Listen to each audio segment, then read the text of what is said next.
From Harry Hurley Way in the world's playground to the broadcast pioneers of Philadelphia Hall of Fame, you're about to find out why Harry Hurley has been named to the Talkers Magazine list of the 100 most important talk show hosts in the nation.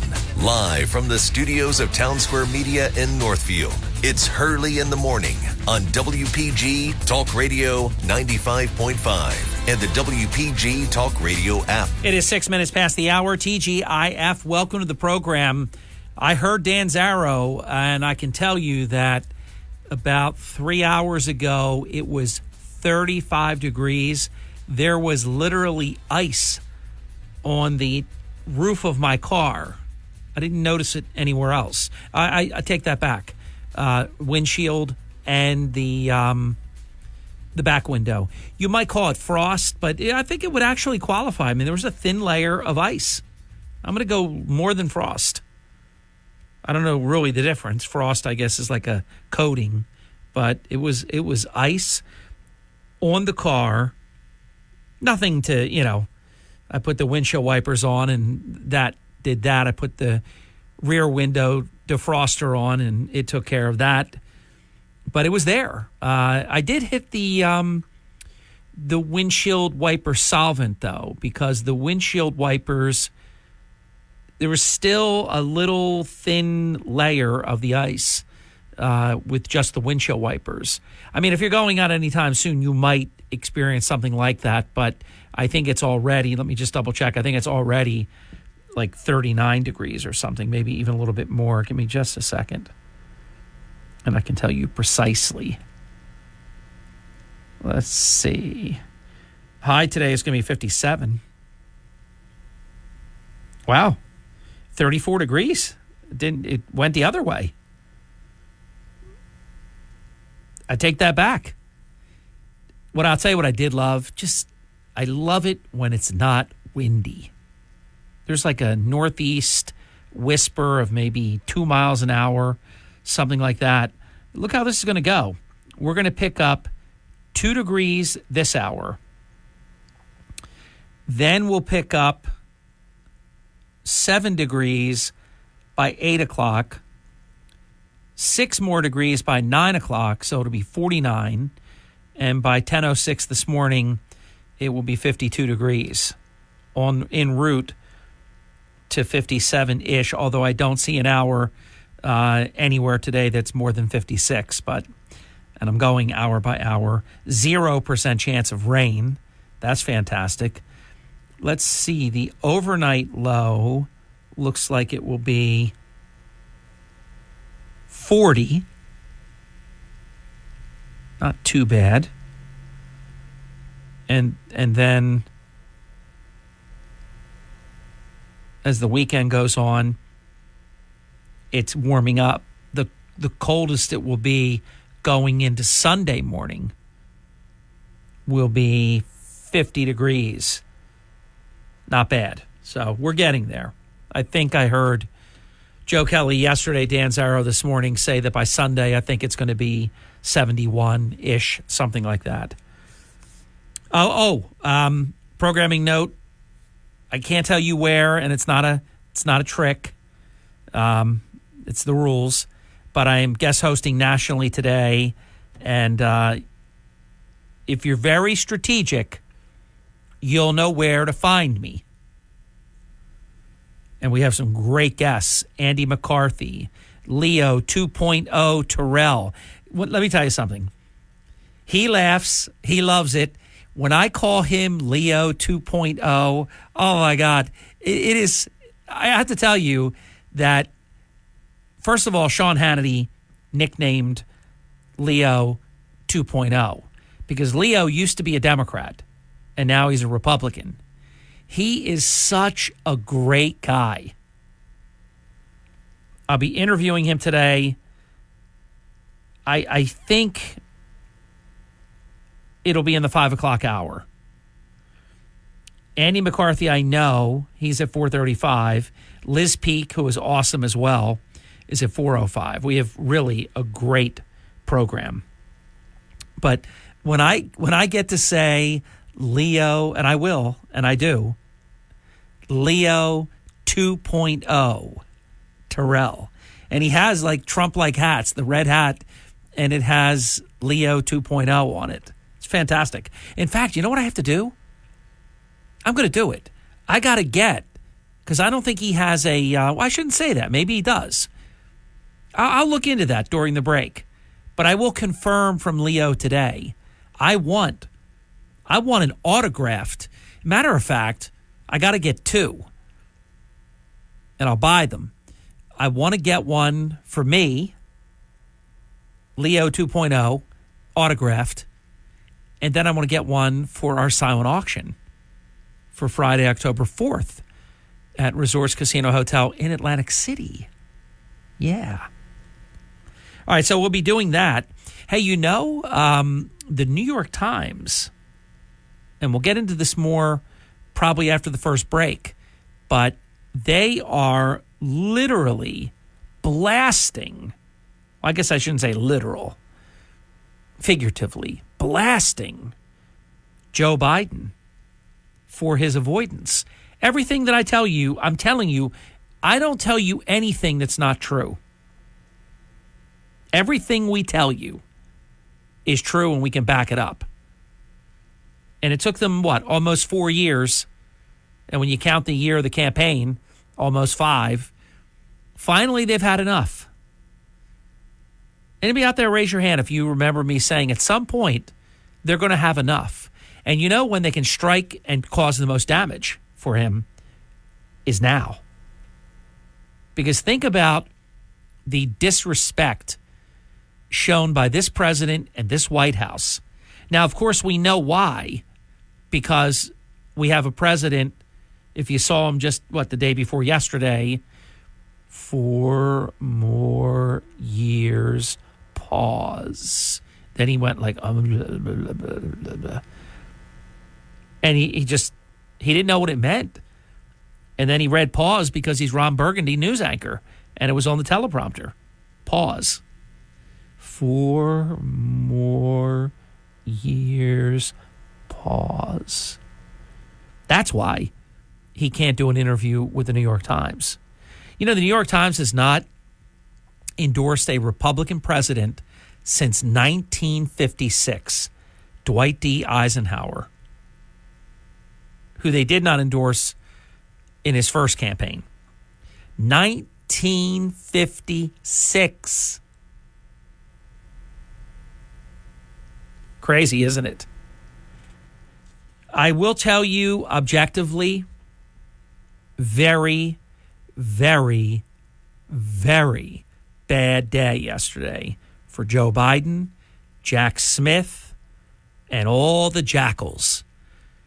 It seems to me, and I'm pretty good at these predictions, I watched a lot of, and you get to listen. You can't watch it, but I listened to the Supreme Court and the oral arguments yesterday with respect to the immunity issue and the president. And you should look at this as not President Trump, but immunity and the president. In other words, Ketanji Brown Jackson, you jackass, and Sonia Sotomayor, ditto. Get out of your head that this is Donald Trump and make a ruling on the presidency for generations to come. That's what you have to be able to do. I heard enough where I will be shocked if what I'm about to tell you doesn't happen. Now, we might not learn about this until late June. So I'm telling you, there will be no Jackass Smith trial. Can't happen. Here's why. It seems blatantly obvious from listening to what I listened to yesterday intently that the Supreme Court, they may not even make the final decision yet. I think what they're going to do, you can tell that they believe that some immunity for the president has to be there. You can't get prosecuted. I mean, for example, you could go prosecute Bush for the wars that he commissioned and conducted. You could prosecute Obama. Obama accidentally, they killed Americans. You could say that's murder. I mean, and I'm not for any of that. Biden, Afghanistan, Biden, Israel, Biden, Russia, Ukraine. Biden could be criminally charged all over the place if you allow this to happen.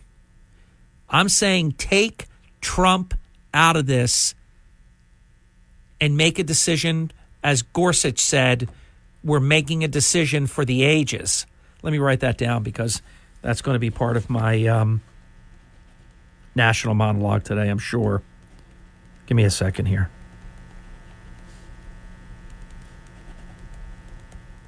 It's so true. When Gorsuch said, and I heard it, we're deciding a case for the ages. I thought, wow, that's right on. Absolutely spot on. Accurate. All right, I have much more because it also was not a good day. This Bragg case is just collapsing by the minute, by the hour, by the day. It's a disaster. You know, you're supposed to put your strongest witness, if you want to split hairs with me and say you put your one of your strongest witnesses. David Pecker was a friendly witness to Trump. And I'm going to tell you something, much like the Weinstein case, I remember saying it in real time. I said, look, this guy, in my estimation, is a pig, and I think he's a reprehensible, horrible person. But this judge is letting all this other stuff come in. Remember, I told you the story about the sexual predator who had been convicted of sexually abusing a child. And then he was in another court. He was in Judge, for some reason I'm going to say Winkelstein, who was a great judge, by the way, Judge Donio, then the chief assignment judge, and also he would hear many cases. One of the best of all time, Judge Michael Donio. And in Donio's case, he didn't let prior acts of even the same exact conduct come in because it's considered prejudicial. Well, I knew the Weinstein thing had a really good chance of being overturned, and it has been overturned. He's going to get a new trial, and it's a shame because now people have to go through that all over again. All the judge had to do was not go like he did, like Merchan, go crazy, and they would have gotten their conviction of Weinstein, I'm convinced. But he gets a whole new trial now because they let stuff in. Why are they letting all this other stuff? I'm hearing about Arnold Schwarzenegger, this other woman, I forget her name. What does this have to do with anything? They literally have no case. And it shows. We'll be back. WPG Talk Radio 95.5 is proud to introduce our new weekend talk show lineup with more opinions and more opportunities to make your voice heard. Our new shows include Eat, Drink, Smoke with Tony Katz, The Weekend with Michael Brown, Intelligent Medicine with Dr. Ronald Hoffman, The Money Pit Home Improvement Show, Expanded Financial Advice from Dave Ramsey, Ben Ferguson, and more. WPG Talk Radio 95.5 is South Jersey's talk station all weekend long. Fox News commentary. A new poll shows a majority of Americans support mass deportation of illegal immigrants. It's amazing what an invasion will do to change hearts and minds. I'm Tommy Lahren. More next. Something amazing is happening in education. Students are inspired and engaged.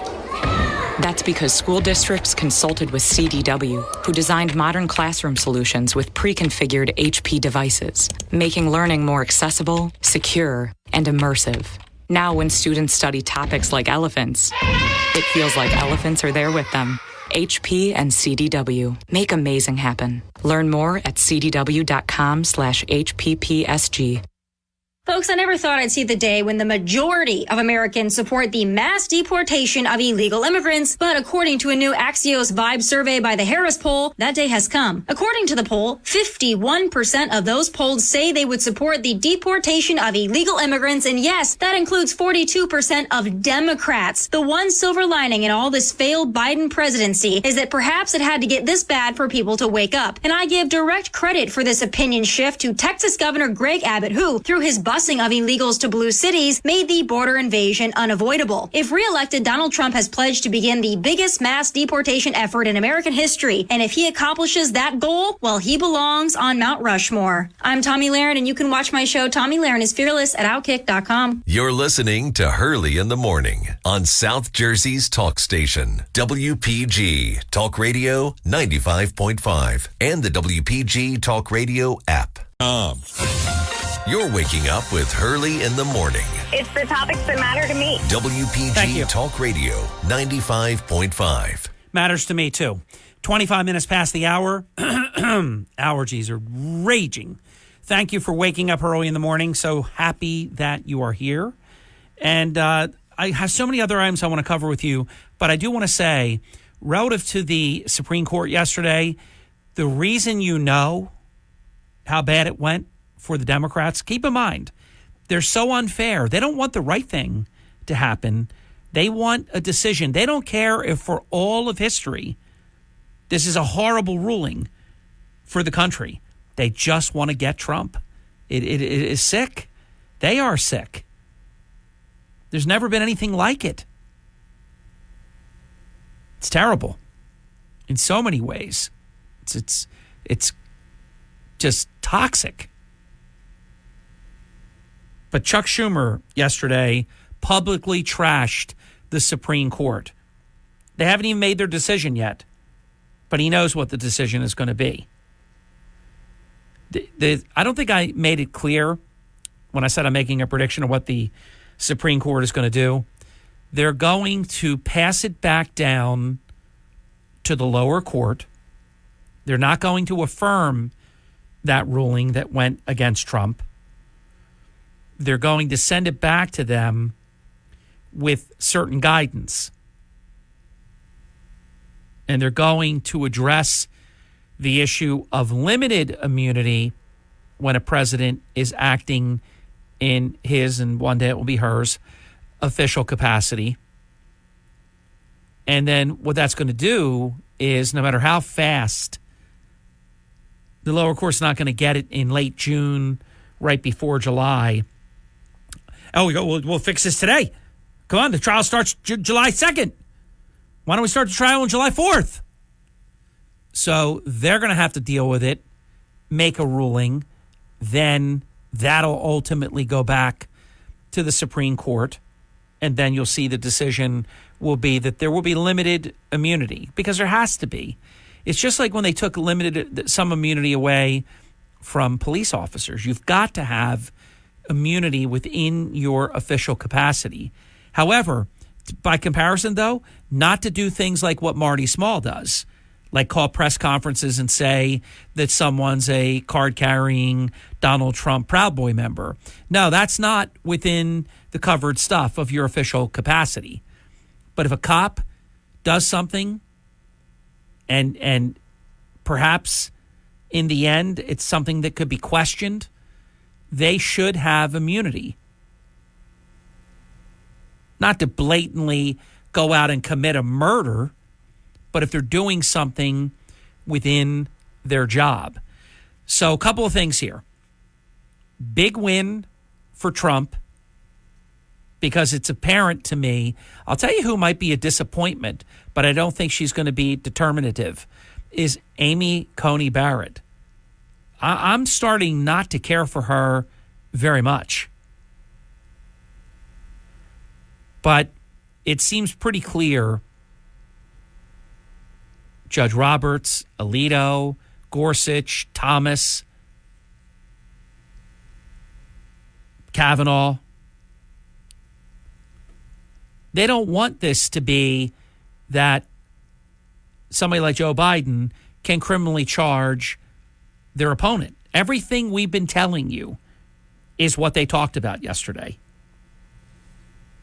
So it's clear to me the Supreme Court, clearly a majority of the court, not Ketanji Brown Jackson, who's probably the worst Supreme Court Associate Justice in history, just doesn't even belong on the Supreme Court, not in my estimation, not even close. Sonia Sotomayor, no. But it's like 6 at least. Could be 7, but at least 6. That the Supreme Court justices are leaning toward some immunity. So that's good. That's very good. Hey, did you hear about this one? Faculty members at Morehouse College have asked that President Biden, who has been invited to give the commencement speech, that it should be rescinded. And you know why? It's the pro-Hamas. I'll tell you, I heard somebody finally say it yesterday in the national media that the Democrat Party has a real problem, and I've been saying this for a long time, with the pro-Hamas wing of their party. God, they're just what an awful, awful political party the Democrats have become. We'll be back. This is the Town Square, New Jersey Info and Weather Network. Thank you. I'm Harry Hurley. 31 minutes past the hour. 3 stories that you can follow on our WPG Talk Radio 95.5 app. The Atlantic City, stay with me now, ex-offender department coordinator posted a very offensive social media post. Check out my article. Atlantic City condo resident won't be intimidated. Read that article. And the Atlantic County Institute of Technology crew program is rising. We're going to help them too. From the Town Square, New Jersey Info and Weather Network, I'm Chief Meteorologist Dan Zarrow. It's clear, it's crisp, and it's cold this morning. Once again, we'll see beautiful sunshine today, and temperatures will be a few degrees warmer than yesterday, reaching about 58 this afternoon. Clear and chilly again tonight, low 39. Tomorrow's high 59, going from sun to clouds. Watch for a few rain showers late day. Warming up on Sunday, partly sunny, high 73. Get weather 24/7 wherever you are. Download our free mobile app today. Enable our skill and tell your smart speaker, play WPG. You're listening to Hurley in the Morning. Get us someone in the White House that's actually going to do something. WPG Talk Radio 95.5. That would be Donald Trump. He's coming soon. It's your question is a good one, and it will be answered. Okay. When we talk about low-life, elected, I can't even say officials, politicians, low-lifes, the worst of the worst, one of the worst has to be Democrat, Washington, D.C. Mayor Muriel Bowser. You know, do you think that Thomas Jefferson, when he strategically placed Monticello, and if you've never been there, you've got to get there, where you can just see everything. The White House, it's just beautifully laid out. Do you think when they set up the District of Columbia, the seat of our government, can you imagine what our founders would think if they saw this crime wave infested cesspool? It's not a city, it's a district, but no one could have imagined. You always wonder, like, how do they let this kind of stuff happen? But think about it. Washington, D.C., Chicago, Seattle, Portland, L.A., San Francisco, New York City, Philadelphia. You could go on and on and on. Did I say Seattle? They're all terrible. All once great, I threw and I caught a big fish at that famous Seattle fish market where they throw the fish. I threw the fish and I caught the fish. I got good hands. I can catch even slippery, slimy fish. I caught the sucker. Put my slicker on and had at it. And then we went cruising, and it was great. Alaska, Victoria, British Columbia. The only thing we couldn't do was the San Francisco train portion because that was going to be 3 more days. We had to get back, but we did a week, and it was wonderful. But getting back to Washington, D.C., if you were the mayor of your town and a father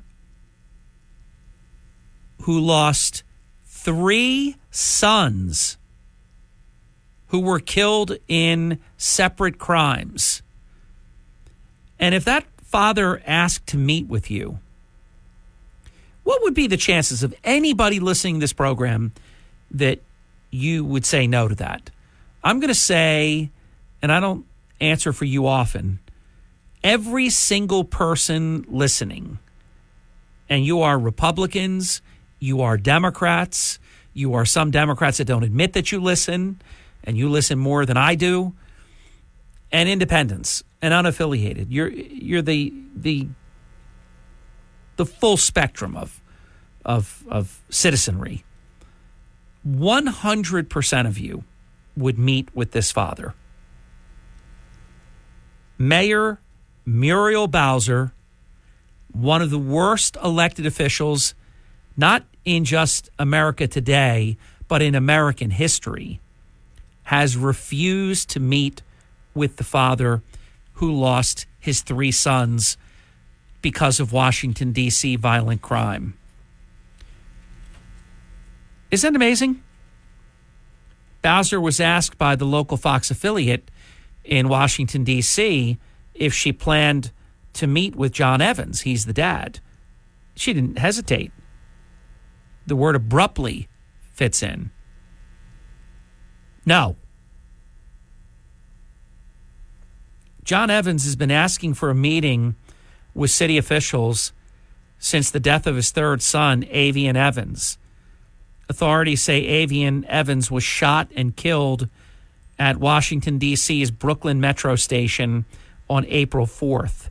Avian's older brother, Johnny Evans III, was stabbed to death at Washington, D.C.'s Deanwood Metro Station 8 years earlier in April of 2016, and his half-brother, John Coleman, was shot to death while doing handiwork for a neighbor in the Washington, D.C. area last May.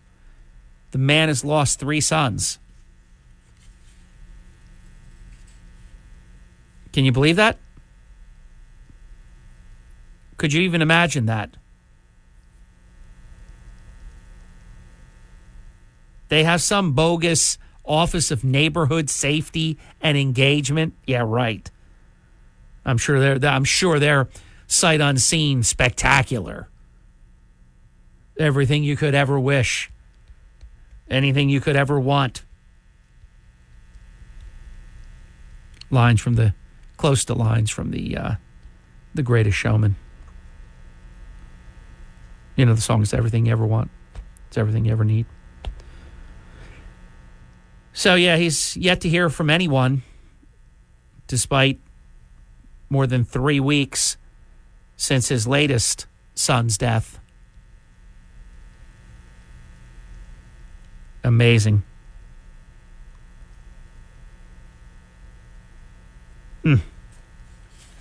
We have some of the worst elected officials ever. How people put up with this and elect and re-elect this type of individual is mind-numbing to me. Hey, did you know that Kamala Harris was very annoyed because the New York Times confronted her over the fact that Joe Biden doesn't do any interviews? Did you know that? She didn't like that.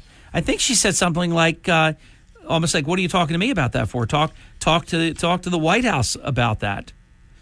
It was actually the publisher himself, Sulzberger, who confronted Harris. And this has just been leaked. This happened last May. This is not all that recent, not ancient, but Sulzberger questioned Harris on why Biden has not done sit-down interviews with major newspapers, including his own. And Harris told him to get in touch with the White House press office. She later grumbled to her aides that she felt that the exchange was a waste of time. What a unworthy, just disgusting and disgraceful vice president we have. Think about this. That's the best Joe Biden could do. Just mind-blowing. She is less qualified to be president than a goldfish. We'll be back. This is, well-balanced conversation comes to mind. You're waking up with Hurley in the morning. It's well-balanced conversation. Say? WPG Talk Radio 95.5. Hurley in the morning. WPG Talk Radio 95.5. Starting your day the right way with Hurley in the morning. It's a woke society, and I'm fed up with it. WPG Talk Radio 95.5. All right, more important issues to share this hour, and I will get to as many as I can, but a couple soft issues that I want to share. One is an update from exactly 1 week ago today. Let me first just briefly mention the 76ers should be leading this. You know, I know that people say coulda, shoulda, woulda, and all this, but I mean, they were up by 5 points with 28 seconds left in game 2. They absolutely should have won, and they came all the way back. They were 14 down. I watched the second half of that one, not quite the whole second half. I think we caught it with like 8 minutes left or something like that in the third quarter. So we missed maybe a little bit of the third quarter, but anyhow. They came all the way back and went from 14 down to 5 up in that one. That one, though, I can't say, because New York played very well in the fourth quarter and, they came back and they won the game. But the second game, the Sixers with the 5-point lead with 28 seconds left, and they lost by 3 was ridiculous. Well, they won last night, 125 to 114. So it's a series again. It's 2-1. So each of the home team has held serve now for 3 straight games. I guess the next game is tomorrow night in Philadelphia, but I didn't check, but I'm sure that's probably right. So also Denver beat Los Angeles. So Denver's taken a 3-0 lead in that series, which brings me joy because I do not like LeBron James. I can't stand him. He's not the GOAT. You got these people that say he's the greatest of all time. Look, definitely he started very young, and he's played a long career. So longevity, he has longevity, but he's not the GOAT. The GOAT is either Wilt Chamberlain or Michael Jordan. It's never LeBron James. And in fact, I think it was Julius Erving who said that LeBron James is not even in his top 15. Yeah, Dr. J. Now, Dr. J, I love. He probably wouldn't remember me, but for almost 3 years, I saw him basically almost every Friday night at the Trump Castle. Good man. Actually, great man. All right, here's my second update. And I'll tell you what made me think of this. I am actually wearing a Band-Aid on the middle finger of my left hand, and I have a cut. Rarely do I bleed. Rarely do I have cuts. I'm very careful. But I had an injury yesterday. It's not a problem. But it's above the knuckle. It's really in the last maybe third of the finger. And here's the story. You might remember, because I did a whole on-air commentary about it, I ordered one of my favorite foods that comes flash frozen, and they're just fantastic at doing it. Well, I cooked it up, 2 of them actually, and there was mold. Because it happened to me one other time a couple years ago. I always take my fork and I cut in and I look around. That's probably something that most people don't do. And if I hadn't done that, I would have started to eat it with the mold anyhow. So they were very kind about it, and they sent me. I had to wait a whole week though, because they do it once a week. But I got it yesterday, and they're so great about it. You get the communication is amazing. So I knew within 2 hours when it was going to be there, but then they send you again. It's almost there. So when I got the one that said it's almost arrived, I turned the oven to 425 degrees, preheat the oven. I'm not going to tell you how long the item takes to cook because I'm protecting the innocent. It's just an innocent thing with the mold. I don't want to make anybody look bad. It's not what I do. It's not my style. I'll make you look bad if you deserve to look bad. But I won't make you look bad if you don't deserve to look bad. We have a firm policy on this program. We protect the innocent, including an article that I wrote this morning about the Ocean Club condominiums. We always protect the innocent. It's just the right thing to do. So anyhow, the stuff comes almost hermetically sealed. I was so hungry because, keep in mind, I hadn't eaten since 3 a.m, and it was about 1 o'clock in the afternoon because I did not eat lunch. I waited for it to arrive. Now, last time it arrived I was so happy, right at 11 o'clock, within the 11 a.m. to 1 p.m. window, right at 11. That was fantastic, but then again, I didn't get to eat them. This time, it was in the 12 o'clock hour at some point, so I'm starving. Oven's preheating. I bring the box in. I rushed it a little bit. It's taped in a lot of places. I still don't know how I did it, but I cut my finger. I can't. It's inexplicable. That's why they're called accidents. I mean, I never cut my finger, and it wasn't like you're chopping and you have the left. It's in your right hand, and you're using the left hand. And sometimes people have cut the tip of their finger off and things like that, or cut themselves.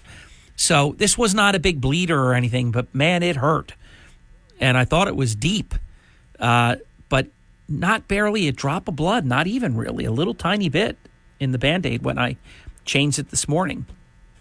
So injury, this is sort of a haunted situation for me. Mold in the first, iteration, finger sliced in the second.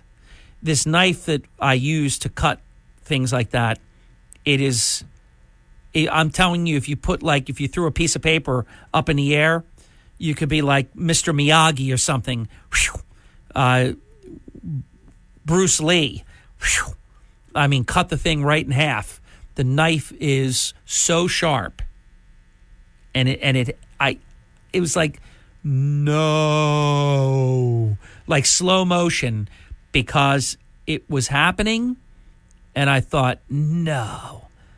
My brain actually processed that I'm about to cut myself. And I was right. I did cut myself, but not that bad. And so I had to stop what I was doing. I wasn't even into the box. Then you got to contend with the dry ice, and you got to get the bag out with the items in it. So I go to the sink, clean it out, put a Band-Aid on, come back, finish the project, and got it out of the cooler, and 2 of them right into the preheated oven. And let me report, to quote Jackie Gleason, how sweet it is. They were fantastic. Honestly, because they're made fresh, they're flash frozen, and you get them so soon after all that they just could not have been any better. Perfection. Worth the blood. Worth the injury.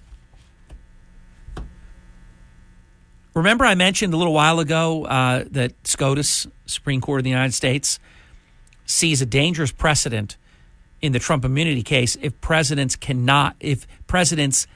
prosecute their rivals.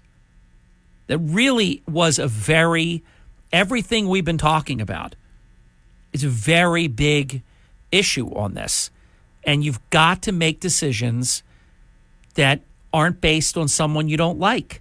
You can't be like Ketanji Brown Jackson. It can't be that you don't like Trump. And it's so obvious. So obvious. Neil Gorsuch said, quote, "We are writing a rule for the ages." And that's not, to quote Joe Biden, the great Joe Biden, the orator, Joe pause Biden, 4 more years, pause, and then I don't even know the sound that came out. It was not even like human. It was crazy. And that's what we got. That's our guy. So, marathon debate over whether, and it isn't just former President Trump should be granted presidential immunity. Any president. I'm telling you right now, you know by Chuck Schumer's comments, Jack Smith hasn't had anything to say and he shouldn't. Jack Smith is a very unhappy man. Trust me when I tell you that. A very unhappy man. He knows. See, just like Fat Bragg, they are so desperate. Fannie Willis, Jack Smith, Fat Bragg, they are so focused on not only trying Trump before November 5th, but convicting him. They will feel like they have won. It's Christmas. They've won the lottery. It will just be everything day because they will hand their Democrat friends, Biden et al., and the media, the opportunity to make famous. It will be market saturation like nothing you've ever seen or heard in your life, where they will say, Donald Trump, former President Donald Trump, they probably won't even say president or former president, convicted felon. Convicted felon. It'll be his new name. WPGG Atlantic City, WENJ HD3 Millville, a Town Square media station. Everything you need to know in 6 minutes starts now. From Harry Hurley Way in the world's playground to the Broadcast Pioneers of Philadelphia Hall of Fame, you're about to find out why Harry Hurley has been named to the Talkers Magazine list of the 100 most important talk show hosts in the nation. Live from the studios of Town Square Media in Northfield, it's Hurley in the Morning on WPG Talk Radio 95.5 and the WPG Talk Radio app. Why, thank you very much. Welcome back. It's 6 minutes past the hour. And then one of my favorite things that I get to do in my life is starting right now, and it is Open Forum, where we pretty much own up to this, where we guarantee at least 1 hour of the program, Wide Open Forum, every day for 32 years. Not bad. 32 years this July 1st. So we don't get accused of, being Joe Biden. Joe Biden, I drove 18-wheelers. You know me, I'm Joe Biden. He rode in the passenger seat of an 18-wheeler. And so that is his entree into that he drove them. So that means that if I've been on Air Force One, have I flown Air Force One? I mean, how do you get to exaggerate like that? So, my motto is to be perceived as fair, you have to be more than fair. And if I even slip, if I say 32 years, I always catch myself because, let's face it, it's April 26th, and it's not a full 32 years until July 1st. You see to what extent I go to because I want to be precise? I mean, and I'm just a talk show host. This guy's the president. And he just says these things. And it's effortless to him. Lies about everything. His own resume, his son, should say sons, plural, the driving the big trucks. What a man. What a man. Commander McBragg. He'd be a great, Joe Biden would be a great, like, Saturday morning cartoon. Joe Biden, and just brag about all this stuff. None of it's true. None of it's even close to being true. 609-407-1415 open phone line. Welcome to Hurley in the Morning. Glad you called. You're on the air. Wow. Yeah, I want to clear up some misinformation on my part. Now, Andrew Johnson was not President Lincoln's VP during his first term in office, but his second term in office in 1864. Sure. Okay, I seem to remember having read that or heard that, but I had forgotten about that. But one thing I did not know for sure, that it's only been since the 1967 ratification of the 25th Amendment that a president's been able to nominate his own VP. That I did not know. Let's see. Regarding RFK Jr., he has promoted ivermectin and hydroxychloroquine, as did President Trump. In addition to that, he wants to play hardball with China. In addition to that, he wants a strong border.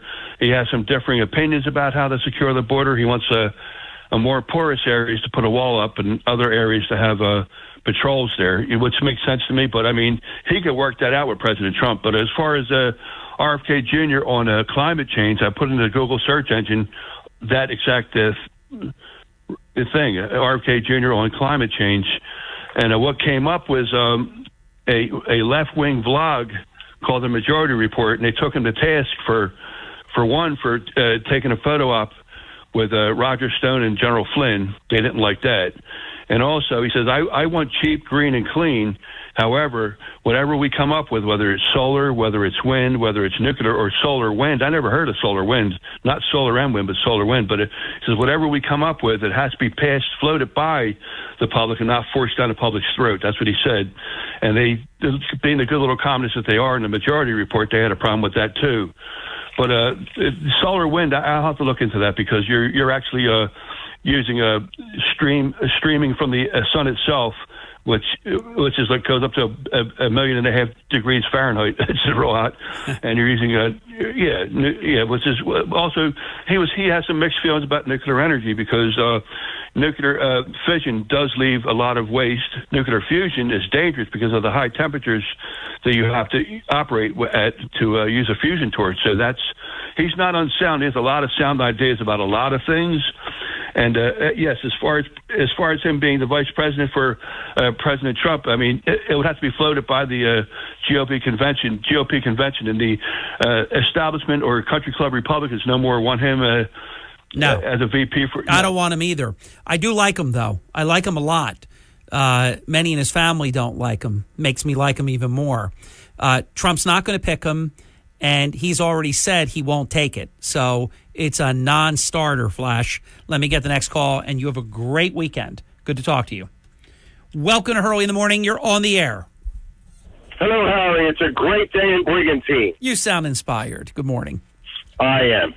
So I just want to continue with the little conversation that we had yesterday. So we talked about Barack Hussein Obama, a man with the name Hussein who claims to be a Christian, who was instrumental in the overthrow of Hosni Mubarak in Egypt and the installation of the first Muslim Brotherhood president of Egypt, Mohammed Morsi, who was very friendly with Umar Abedin, who was Hillary Clinton's closest confidant, and, of course, the Secretary of State under Barack Hussein Obama. And you might remember this at the time during the Obama presidency. I forget the exact numbers now, but how many people from the Middle East came to this country on student visas but never showed up for class? Yeah. They have no record of these people showing up in the classroom. True. Now, you and I have talked about this. We know that the radical Islamists are very patient, okay? These people came over, they disappeared into the shadows, We know now for 3.5 years that we've had people from Middle Eastern countries mixed in with everyone else coming through our porous southern border, just hanging out. And here they are now. We know how many people that Obama brought over that they turned Dearborn, Michigan, into what Mark Levin calls Dearbornistan, which is brilliant. That's great. Dearbornistan. That's great. Yeah. Yeah. So now they're here, and this is how we're getting some of these radical Islamists into our government. They're infiltrating the government. They're infiltrating the schools. They're infiltrating the minds of our young people. It's been going on for years. And here we are. Isn't it interesting now that we are to once again believe that in an election year, the most important election certainly in our lifetimes, that we're going to have another summer of cities burning protests like the same thing that happened when George Floyd died of a drug overdose. Okay, we're going to have all these protests going on. They can't pull a COVID thing again, so they're going to disrupt the country over this issue. And this is taking root, and it's going to get worse and worse and worse. I know Joe Biden has the title of president, but everything you see has all of the hallmarks of one Barack Hussein Obama. You know, when you bring in millions of people from third world countries who hate this country, particularly Islamists, you can pretty easily fundamentally transform a country. Let's remember, Harry, it took only 11 people to bring down those towers in New York City. Yeah, it's true. Yeah, who wanted to learn how to fly just up in the air. They didn't want to know how to land. Right. Should have been a pretty good clue that, hey, what's up with these guys? What do you mean you don't want to land? You don't plan on landing? What do you plan on doing? You know, every time, Harry, we're told to, if you see something, say something. Well, then people say something, but nobody does anything about it. I mean, people scream from the rooftops at times when they see something, and nothing gets done about it because the people you would have to go after, when you see something, say something, and you say something, the people that they would have to go after, they're afraid to because they don't want to be labeled racist or Islamophobic or whatever other phobic that Hillary Clinton when she runs through the list. I mean, it's people ask how the Holocaust happened. We're watching it. This is what's happening right now. Could be a class in history for kids that are in school 50 years from now. This will be history repeating itself. You talk about see something, say something. We're seeing it every day at hundreds of college campuses, but nothing's happening. I mean, when are they going to start taking out the guns? And I hate to say it, Harry, somebody's got to get shot. Somebody's got to get shot. Why do you say that? Because you got people storming into buildings, breaking into college. Okay, so I got what you're saying. The way you said it, some would say you're calling for somebody to get shot. You're saying based on what we see before our eyes that's going on, and there's nothing you said that isn't on point. It is spreading like crazy. You're basically predicting someone is going to be shot. Absolutely, Harry.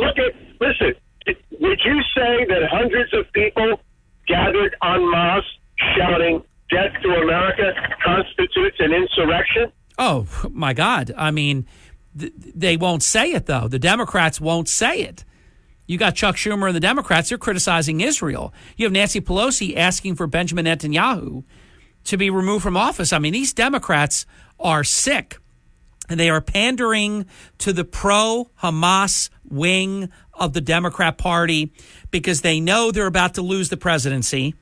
They're about to lose the Senate, and we'll see what happens with the House. The House Republicans are making quite a mess of themselves, so I have no prediction yet. I've got to wait probably another at least 4 months or so before I make a prediction on the House.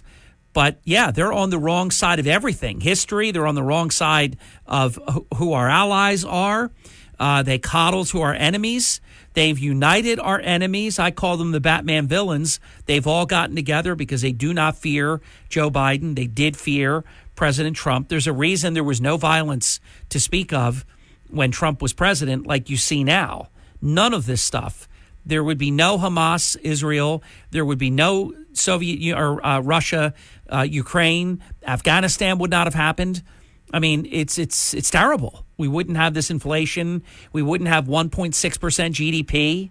We wouldn't have all this unrest. Remember, Joe Biden was going to restore all this calm, and look what he's done.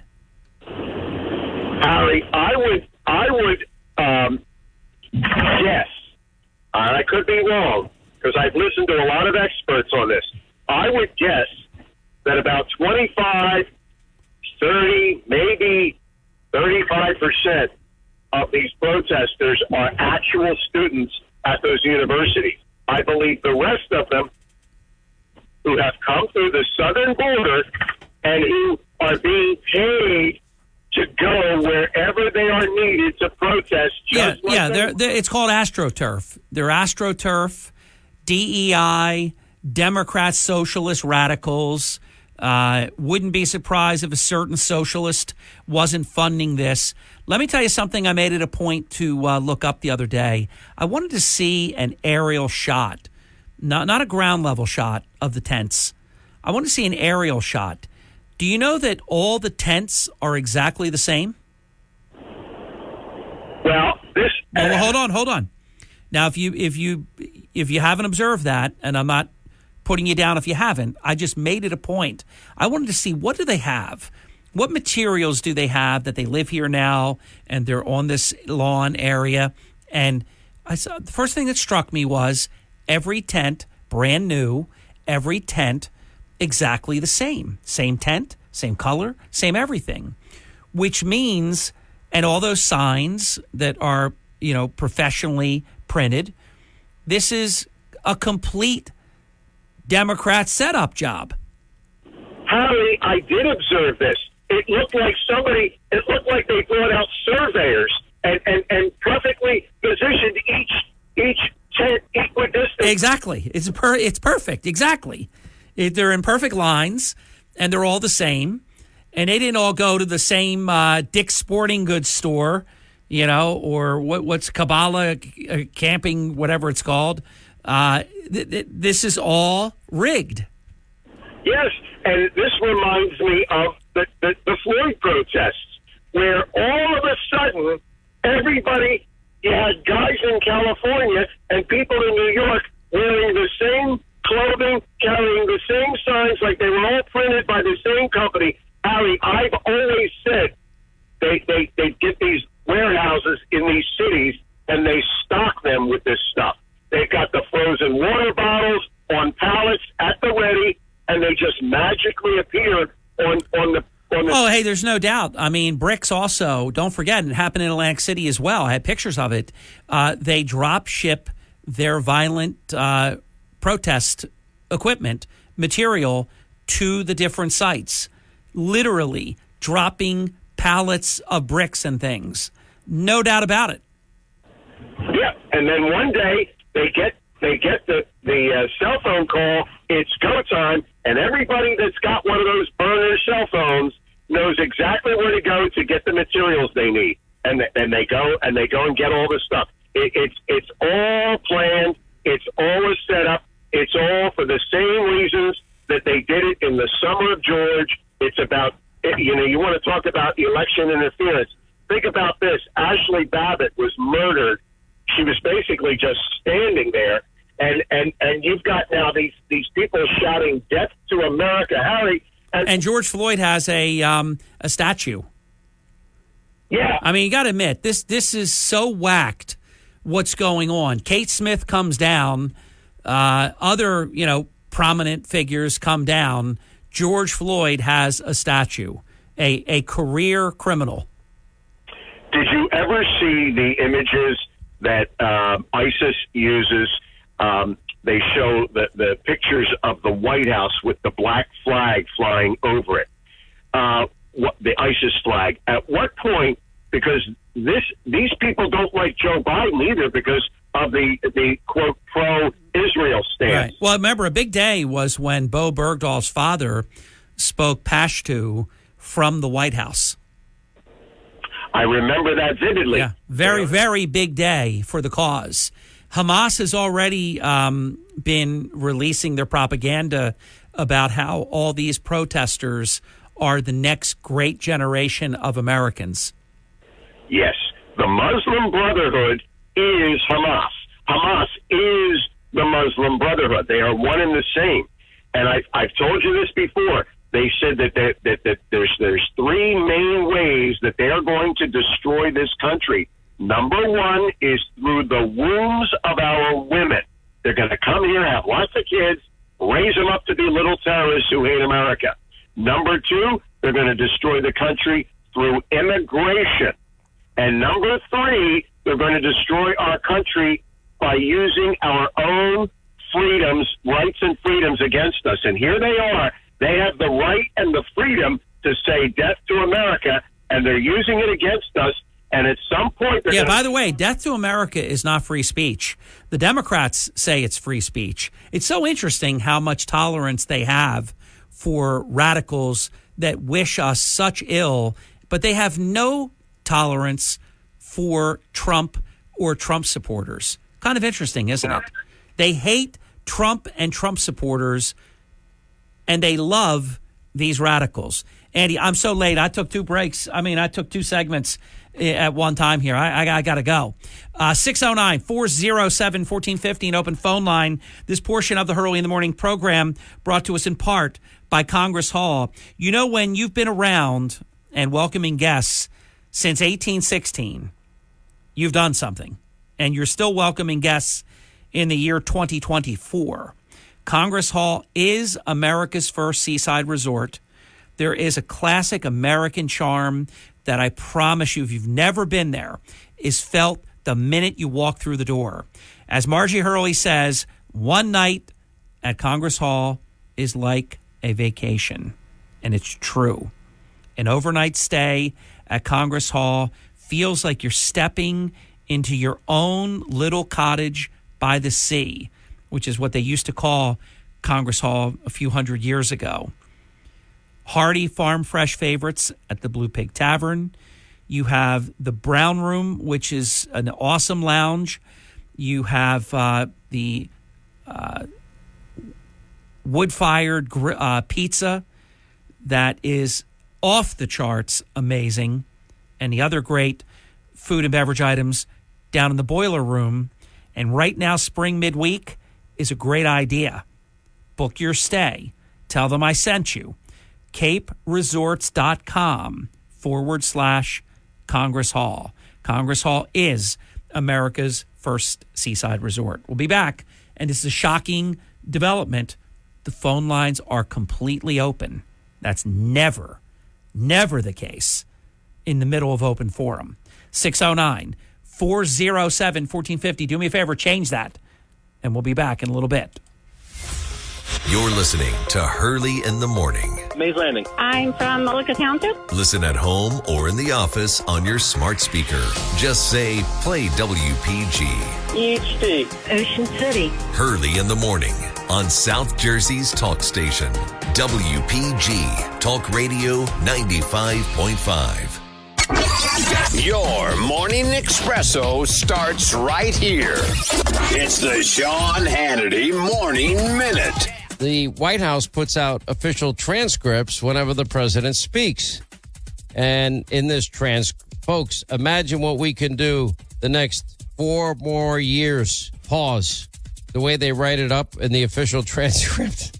4 more years. Inaudible. Now, let's play that again because it sounds very audible to me when he says pause. You decide. Imagine what we can do next. 4 more years. Pause. 4 more years. 4 more years. what do you call that, Linda? Propaganda, misinformation, lying, all the above? I mean, I call it lying. I think lying really sums it up well. The Sean Hannity Show from coast to coast later today.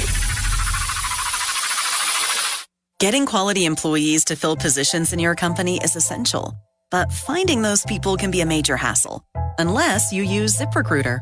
ZipRecruiter makes finding quality people a breeze. And right now you can try it for free at ZipRecruiter.com/free.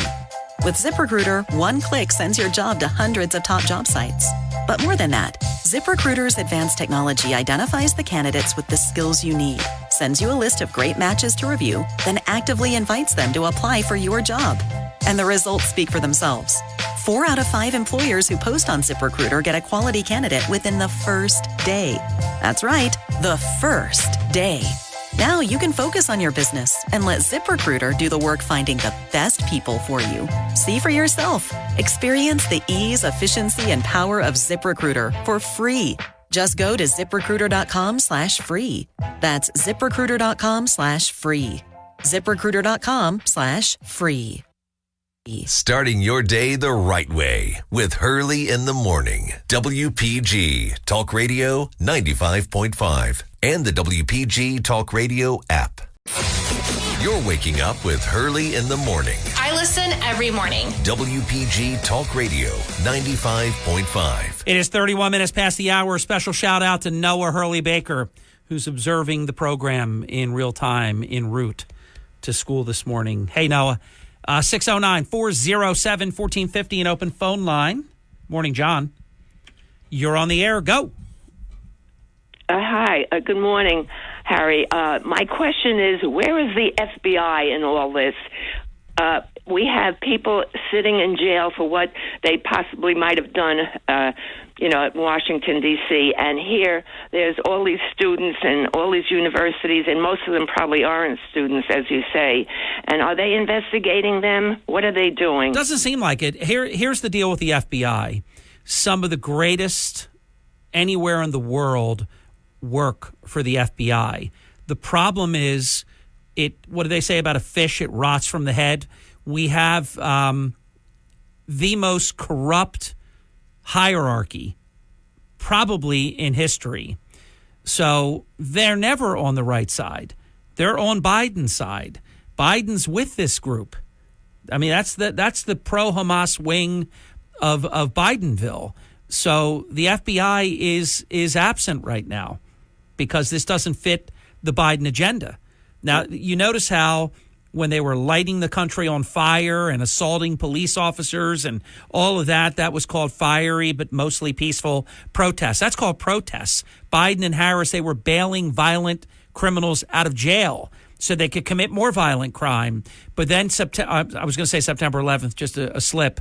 January 6th, though, that's the end of the world. That is their Independence Day.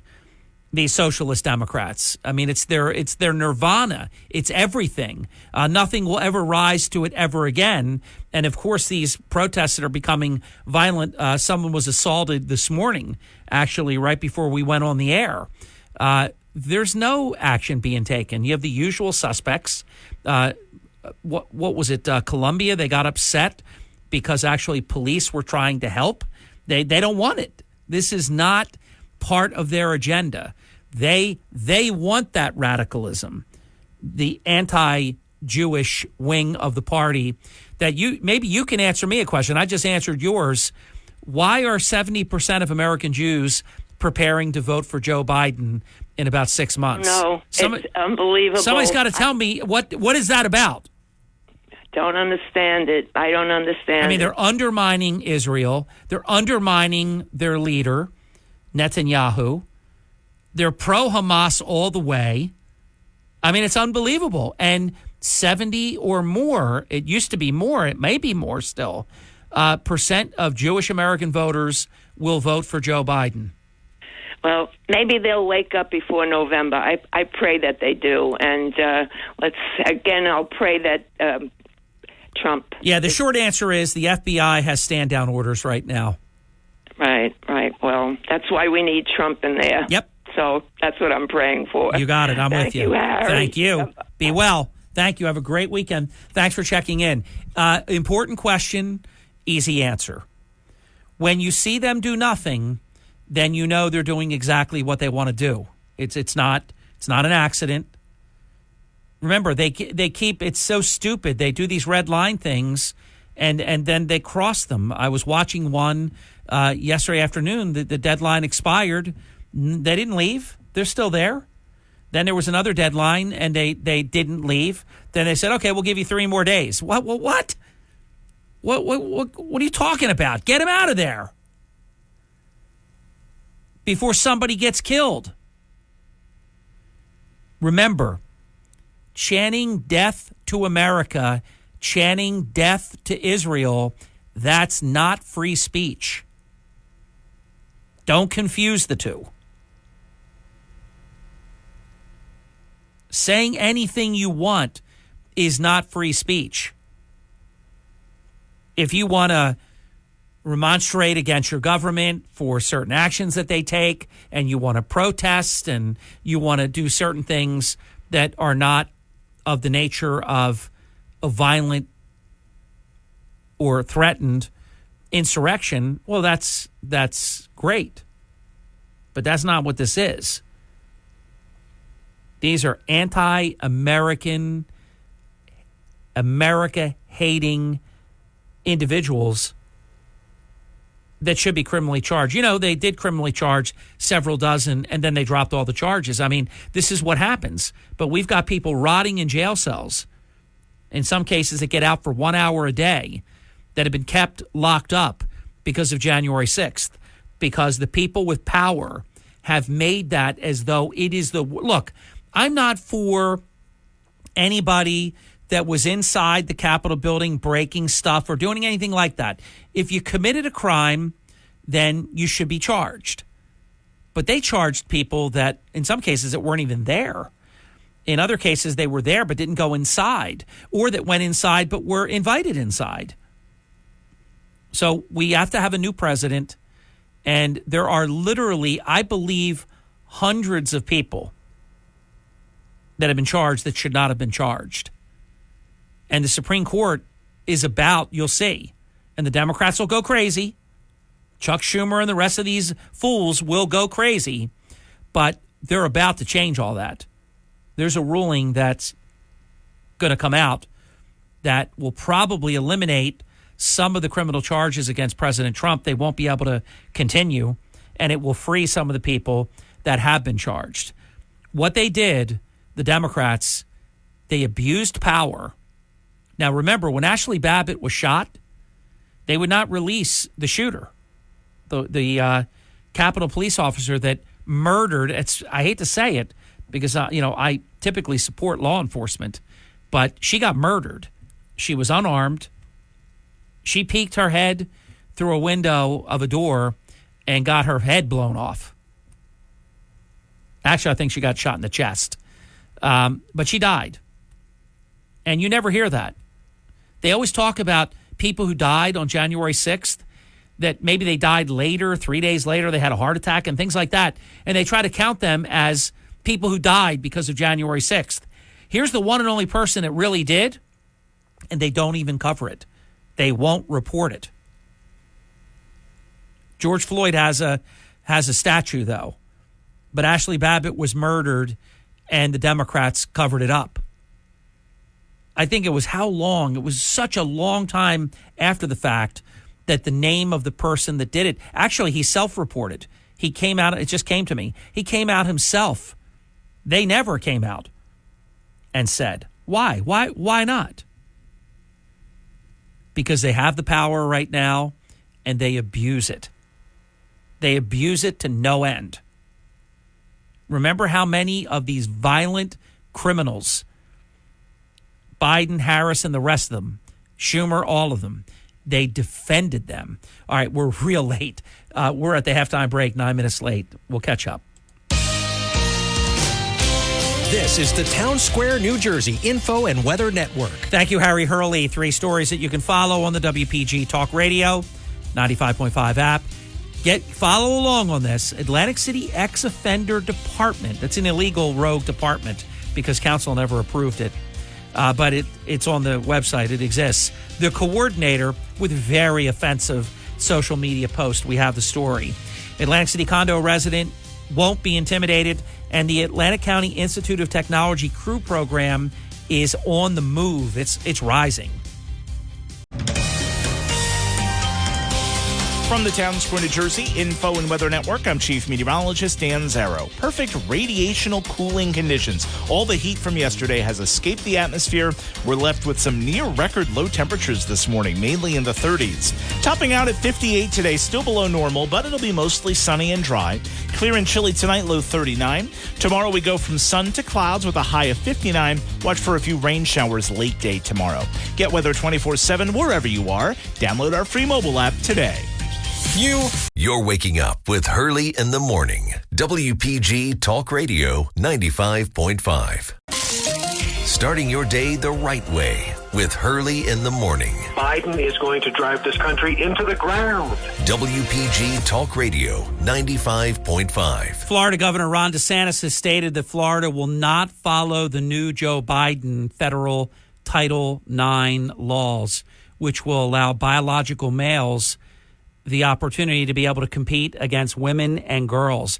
It's flat out dangerous. I wish we could just agree to agree.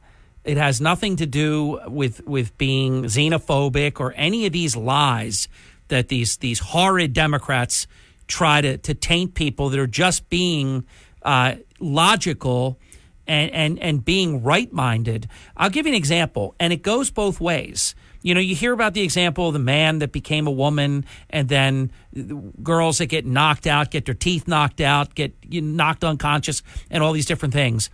A woman who transitioned to become a man and is now a boxer, and this was just, I think, over the weekend, this past weekend, got knocked out in 21 seconds.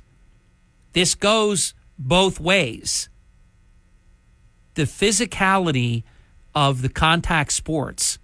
Look, I Annika Sorenstam played in some of the men's PGA events, and things like that. I love it. I think it's cool and no problem, but when you're talking about basketball or field hockey or boxing or wrestling, I mean, anything, and I could keep going. You can't have this. But again, because these radical socialist Democrats, this is their agenda. This is what they do. Girls and women out there, they are robbing you of everything that you earned when Title IX was first approved. You're losing it all. Women and girls are losing scholarships. They're losing all kinds of things because a girl cannot compete against a biological male in track, in the contact sports. It's genetics, it's biology. And it's such a shame that they're doing this, absolutely ruining girls and women's sports. Breaks my heart. And I'll be honest with you, I don't think enough girls and women, you could change all of this, but you won't. You leave it to like a Riley Gaines, where she was like barricaded in and couldn't even come out of a dangerous situation. You leave it to a handful of people. Look what they've done to Martina Navratilova. My God, it's abominable. Welcome to Hurley in the Morning. You're on the air. Hi, good morning, Harry. How are you doing? Good. So there's 2 points I want to make. The first thing I thought that Weinstein that overturned yesterday. Yeah. I think Harry, I think that's like New York saying, "Oh, look, we're giving you we're fair. Our courts are good. We're overturning this case, so Trump can't complain. Say like he's not getting a fair shake." Oh no! You got that dead wrong. Actually, it's beneficial to Trump. It was a 4-3 decision by the appeals court, and they said that the New York court let people testify that shouldn't have been allowed to testify, let other allegations come in that had nothing to do with the case. You're reading this exactly wrong. Oh, okay. No, there's no, look how fair we are. He's getting another trial. No. Nope. That's not it here. I know why you said it, but that's not accurate.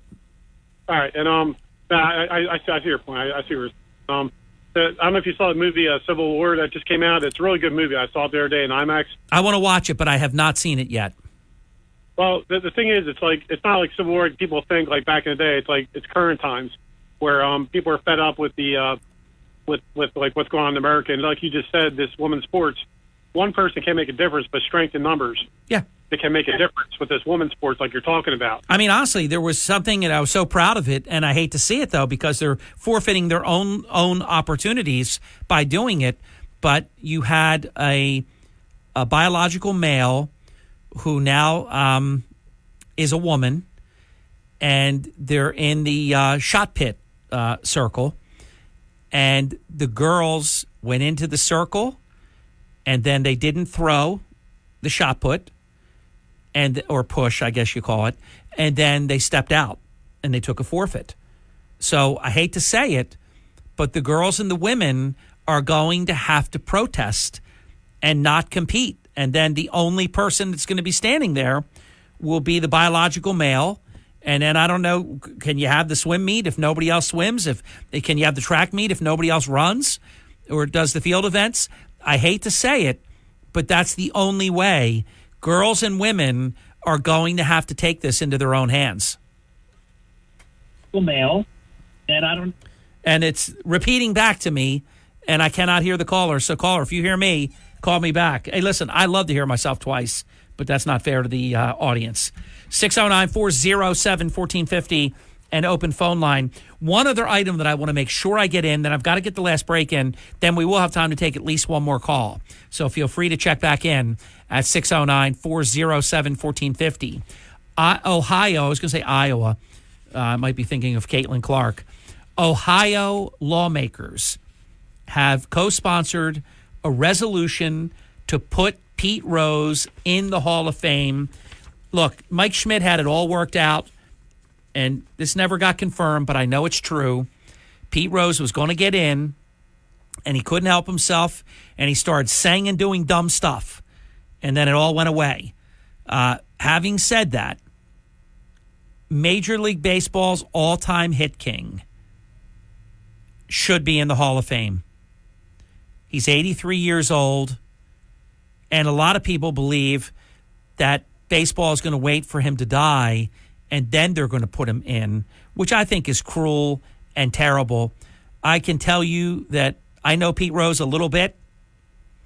Pete Rose, who has that gruff, rough, man's man persona, he would cry like a baby if he got into the Hall of Fame. It means that much to him. He should be in the Hall of Fame. I hope this spawns Major League Baseball to do something. They're asking Major League Baseball Commissioner Rob Manfred to lift Major League Baseball's ban on Rose, which would then make him eligible to be voted into Cooperstown. By the way, he's passed his years of eligibility the traditional way, so it would have to be, they call it something different now, but they have an old-timers committee. It's a little bit different than it used to be, but he probably would have to get in. I don't think probably, he would have to get in that way, but he should get in there. And I hope Pete Rose lives to see the day that he's in the Hall of Fame. Caller, I'm going to get you on next. If it's the gentleman that I was just talking to and you called right back in, you are next right after this. Sean Hannity. Look at the price of everything. Eggs, what you were paying in 2020, you're almost paying double. If you like frozen pizza, even that's a massive percentage. Butter and potato chips and cereal and milk, just the basics. What you could buy 4 years ago versus what you can buy today is 36% less. It's unreal. Sean Hannity on South Jersey's talk station, WPG Talk Radio 95.5. You're waking up with Hurley in the morning on South Jersey's talk station, WPG Talk Radio 95. Hurley in the morning. If you really want to know what's happening in Atlantic City, it's Harry Hurley every single morning. WPG Talk Radio 95.5. That gentlelady must be a genius. 57 minutes past the hour, 609-407-1450. Phone lines are open. Senator Michael Testa on deck. And then we will have, wow, I can't believe it. It's Friday. I can't believe it. Well, I'm not done, though. We'll have Councilman Tibbet after that. And then we will be working nationally today. We'll be interviewing Andy McCarthy, who is just tremendous. Leo 2.0, Terrell, awesome. Liz Peek, phenomenal. It's going to be great. Welcome to Hurley in the Morning. You're on the air. Hi, thanks. Thanks for giving me another shot. Oh, of course. I was on my phone before. Yeah, go ahead. Okay, I was trying to get that movie Civil War, and what I was saying was, first let me start by saying I don't want a Civil War. I don't think I do by any means, but the only way I think that could happen is if like they wrongfully tried to jail Trump, or the way they keep letting in 30,000 young men, Chinese nationals a month. I think that's where we're headed. I hope we're not, but I think that's where we're going, it seems like. Oh, look, the country is very divided. And if they did something like jail Trump or some other, outrageous disparity, there's no doubt. I mean, look at these radicals on the Socialist Democrat side that are at it right now. It's just Trump supporters get treated differently. These are Biden supporters, these horrific people that are saying death to America, death to Israel, and all these horrible things. They're absolutely awful. All right, I'm glad we got a second bite at the apple. Call me again. I enjoy all the calls that you and I have together. As I mentioned, when we come back, New Jersey Senator Michael Testa on the Hurley in the Morning program. Don't go away.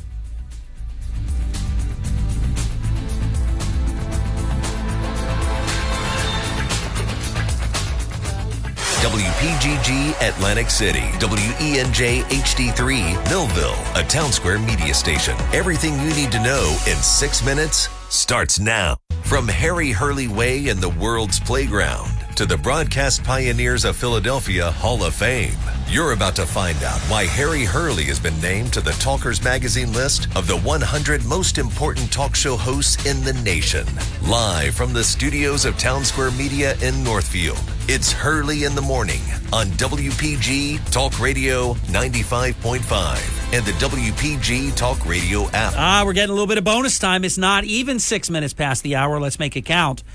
Usually the last Friday, it could be the fourth Friday, occasionally maybe the fifth Friday, but typically the fourth Friday of every month in the 8 o'clock hour, we visit with a great friend and a great American and a great leader in the New Jersey legislature, the distinguished gentleman from the 1st Legislative District, the senator from District 1, Senator Michael Testa joins the program. We talk about a lot of things, all things New Jersey. We talk about the national scene. We're going to open up with a local item that's a really big deal.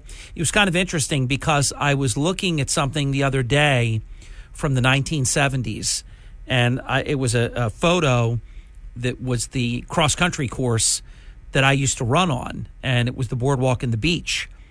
It is remarkable in the late 70s how much beach we had and how little beach we have right now. Now, of course, there are exceptions to that. My goodness, if you go to certain parts of Cape May County, for example, you need like a ATV or something to get from the boardwalk to the ocean's water line. It's unbelievable. My theory is that the sand is going from here and collecting there. I mean, like you look at the size of Wildwood, for example, but not necessarily North Wildwood. So even in areas and counties where the beach seems to be very plentiful, there are areas that need help. And an area that Senator Testa has shown a lot of leadership in is North Wildwood and beach replenishment. Senator, good morning. Welcome to your program, and tell us what's happening there. Look, there's a beach replenishment project that is in the works. The statement was released yesterday from the governor's office and the great Mayor Patrick Rosanello of North Wildwood. I have to give Mayor Rosanello a ton of credit here. He has been an advocate for his city. He has been at the forefront of this fight. And, with a little bit of help from some friends. And I have to tell you this, the governor's chief of staff, you know I call balls and strikes, and I'm harshly critical of Governor Murphy at times. This is not one of those times. He has responded. His governor's chief of staff came and did a visit with myself, Mayor Rosanello, and walked and was on the ground to see the devastation and how necessary this beach replenishment was and is in North Wildwood. And people are going to be surprised about what a great project is in the works so that North Wildwood can have a great beach for the summer. And, you know, as I've said many times, you know, Harry, you and I think are very objective people. And when people deserve kudos, they get them. And when they deserve criticism, they get that. And they get both of them in spades. This is a time when I think this shows when government can work together for the people and understand that this is a necessity and not a luxury. And finally, we're going to be able to have, you know, at least there is an end game in sight here, that a resolution is in the works. And I'm really proud that, you know, I have not made any comments to the media until this morning on your show, Harry. Well, Senator, thank you for that. Congratulations to you, to the mayor in North Wildwood. And obviously, you talk about something like the beach. It's critical to the community in terms of being a destination resort and to, you know, to be able to enjoy the natural resource, and keeping up on something like beach replenishment. If that gets out of hand, I mean, we see these cliffs that are unbelievable. Ocean City and sometimes Atlantic City and elsewhere, it can get unbelievable. What I always pray for, though, is when beach replenishment happens, sometimes one major storm and it gets demolished all over again. But of course, the alternative is doing nothing, and that's not acceptable. No, that's not acceptable. And as you know, that $100 million boardwalk replenishment fund that I was the prime sponsor of, what good is having a great boardwalk if there's no beach for people to visit, right? So that's really where we're at. And I don't know if you're an engineer or not, Harry. I'm pretty positive you're not. But your statement about how North Wildwoods Beach and other beaches, just due to the way nature works, is sucking sand away and depositing a large chunk of that sand in Wildwood proper and not North Wildwood is truly why North Wildwood needs beach replenishment and needs it badly.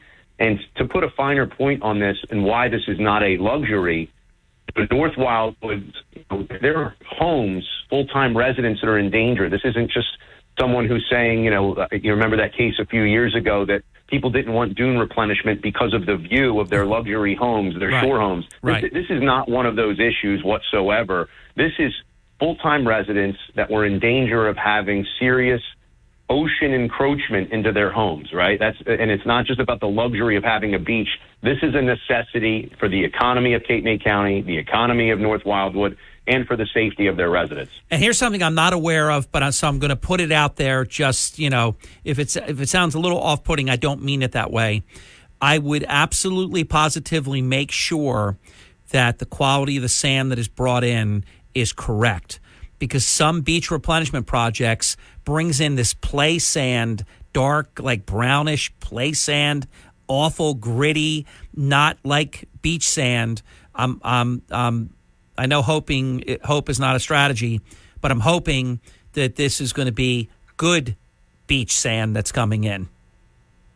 I think we can guarantee that, and it's really amazing what, again, the governor's chief of staff has been able to accomplish, along with the Department of Transportation. This is going to be an NJDOT project, Harry. So I'm really excited. It's going to be, dredging from where sand is supposed to be dredged. It is going to be the proper sand. Trust me on that. Good. When will it start? When will it be completed? That I can't necessarily reveal yet at this time. Okay. All right. That's fair enough. We have about 2 minutes before the break, so I'm going to touch on this, but we'll address it when we come back. And that is the latest from Senator Testa. We'll go to the break now. The latest with the issue of offshore wind farms, because a lot of people erroneously are of the opinion, because there was one great victory, the Ørsted project, which I had long predicted would never happen, is not going to happen. And they were racing at one point. They were building that building over there by Gardner's Basin, and it was go, go, go. And then until it wasn't. But I think a lot of people lost sight of when you win a battle, but it's like whatever you want to say. In a major war, you have what's called battles. World War II, Battle of Cebu in the Philippines Island, or in the Civil War, different battles that you read about in history that were definitive and changed the war and this kind of thing. The Ørsted, that was a battle that was won. The war, and I don't speak for Senator Testa, but I think he's going to agree with that statement, the war is not won. And we'll get an accounting from Senator Testa next, approaching 15 minutes past the hour on the Hurley in the Morning program. Starting your day the right way with Hurley in the Morning. We need to do what's best for this country. WPG Talk Radio 95.5. Hurley in the Morning. WPG Talk Radio 95.5. And the WPG Talk Radio app. You're waking up with Hurley in the Morning. Egg Harbor Township, Ocean City, Goshen, Cape May. WPG Talk Radio 95.5 and the WPG Talk Radio app. We continue with Senator Michael Testa on the Hurley in the Morning program. Atlantic City Councilman George Tibbett coming up in about 45 minutes. Dateline Atlantic City, no official mental health break. The bad guys don't take a day off. We can't either. Sorry, I would love to talk about old Atlantic City and music and memories, but nope, we can't do it today. The bad guys are, operating on steroids. So we've got to keep up, and we will, and we are, both on the digital platform and here on air on the Hurley in the Morning program. We're the only ones doing what we do. So we put out there before the break for Senator Testa if he could give us an update on the offshore wind farm. And I want to remind our listeners, this doesn't have to stay abstract. One of the tough things when one side has all the money and they have all the power and they have the ability to lickety-split, approve, all kinds of things that would normally take a really long time. And in fact, they would never get approved because they violate certain things. So it's really tough what we're going up against. But this is not abstract. I believe it was the, the British Open. I couldn't think of the sporting competition, the British Open. And I looked in the in the shot on the TV, and I said, "Oh my God, that looks like these simulated pictures that we see, these projections and aberrations of what it's going to look like, but they're not real." Well, here it is real, and they're hideous, and we don't want them. And yet they go on and on and on and push it and push it and push it. Senator, where does it all stand right now in your estimation? Well, I think that the Murphy administration, and I already gave him kudos, so I guess here comes the criticism now on offshore wind. I think that there was a slow walking of this after the initial defeat of the first wind project. And I said it at that press conference that we had with Commissioner Director Desiderio, Chairman Mike Donahue, myself. I said, this isn't the time to spike the ball in the end zone. This game isn't over. And I was pretty positive from the whispers that you hear under the Gold Dome in Trenton that this was coming back. But I have to say this. I mean, the citizens of southern New Jersey and all of New Jersey should be really thankful for the leadership that they have, Legislative District 1, Legislative District 2. Our Congressman, Jeff Van Drew, has been all over this issue from the very beginning. And I have to say this, it's my understanding that, Chairman Purdy had a great meeting last night with the Congressman, a caucus of individuals to discuss the future of offshore wind and how to properly navigate fighting this. You know what's amazing to me about this, Harry? All of these anomalies of whale deaths, dolphin deaths, porpoise deaths. You talk to the commercial fishermen who harvest scallops, and when they bring up an empty scallop shell, they call that a clapper in the industry. They said they've never seen this high a number of clappers, and they've been on the water for 40 years. But you hear from the scientists, so to speak, that say, oh, there's nothing scientific to indicate that offshore wind sonar testing is causing this. Yet that's the only thing that's changed, right? That's the only thing that's changed. They say it's climate change. Well, and interactions between mammals and boats. You know, you and I spoke about this before. It's laughable. Dolphins are the most agile mammal in the ocean. They play with boats. They play in the wake of boats, but somehow now they're running into boats. It doesn't make any sense whatsoever. Their explanation of what's been happening with all of these whale deaths, dolphin deaths, porpoise deaths, it just doesn't hold any water to me. And yes, there is no scientific study that proves this is what's happened to cause all of these deaths. But guess what? There's also no study to say that's not what's causing it. Exactly. Let me interject, and then you take it right back strong. I've covered all these different things, whether it was the natural gas pipeline that Van Drew and the Cape May contingent fought for because, you know, the having propane tanks rather than having, you know, clean natural gas, you know, flowing on demand and not having to have small tanks and the larger tanks and all that stuff was just huge. But if they found a tree frog, if they found a cockroach, I mean, they shut you down in a second. Here, I mean, mammals are dying all over the place.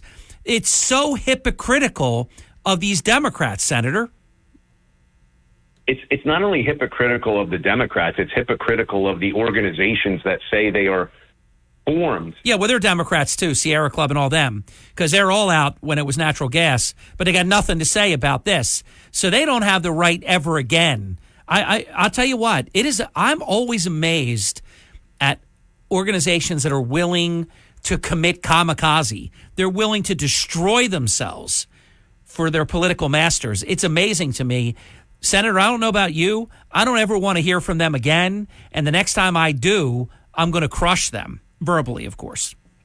And they deserve to be crushed, Harry. They deserve it because they brought it upon themselves. You know, the very mission statement of the Sierra Club, the very mission state of that organization that used to have that wonderful commercial when I was a child, Save the Whales, Greenpeace. Yeah. Right?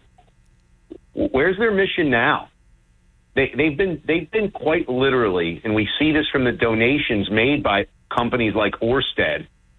They've been bought off, and it's really disgusting to me to see what the actions and inactions that they've taken in the light of this anomaly of deaths. And I mean, and they have the nerve to look at you and say this has been happening since 2016. Harry, I've been paying attention since 2016, haven't you? Yes. We didn't see all of these deaths. We didn't see 8 dolphin washing up on a beach in 2016. No, that was this past year. And they look you in the face and treat you like you're an absolute imbecile for disagreeing with them when they're refusing to take any accountability for what is happening. Right, and they can't. They just have to keep plowing forward and, you know, pretending like they don't see what they see and hear what they hear because they don't want the answer. Because if we actually did take the time to put the brakes on for just a little bit, let's really take a look at what's happening. I don't believe it's COVID-19 and ships that are back now and stupid whales that smash into ships. I mean, you got to admit, I mean, there's a lot of whales crashing into ships, Senator. It doesn't make any sense, right? I mean, and obviously, if they are crashing into ships, maybe it's because some of that sonar blasting ruined the way that mammals navigate the ocean, right? Maybe that's what happened. Are we looking at that? Have we seen the necropsies of these majestic mammals that we're supposed to be protecting? All good points, all good questions, and none of them allowed to be applicable because this decision, you know, there's an old expression, you know, you start the game or the race, you know, with ready, set, go, or ready, aim, fire. They're fire, you know, and they just change the order. They don't want to know. If they don't know, then they can say that there's nothing to what you hear. This is just because of COVID-19. I'll tell you, has a political party in the history of the world ever taken more advantage of a pandemic than the Democrats?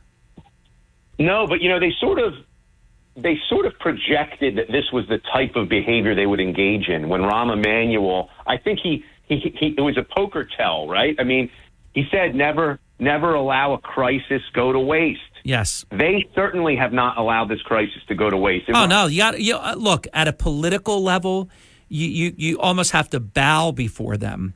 Look at the trillions, tens of trillions of dollars in the name of saving lives and all of this and infrastructure that wasn't infrastructure and all this stuff. Imagine how, and of course the power that when they became imperial as kings, that they took away from the people. They took more effective advantage of a dreaded illness and an emergency than I think really anything in American history. It's utterly despicable, Harry. I sit through those Senate budget and appropriation hearings, and then I hear when people are now starting to address learning loss. Oh, and all the things we talked about. And the socialization problems of youngsters. Correct. Exactly. All of the things that we talked about on this show, by the way, in 2020. Well, I remember I did a twice monthly program with Bob Gargiulo. And I'm not sure, I don't think you know Bob Gargiulo, but he is he's retired now, very talented superintendent. Even when he was done his full career, he was in such demand as an interim superintendent. He did amazing work in Atlantic County and elsewhere.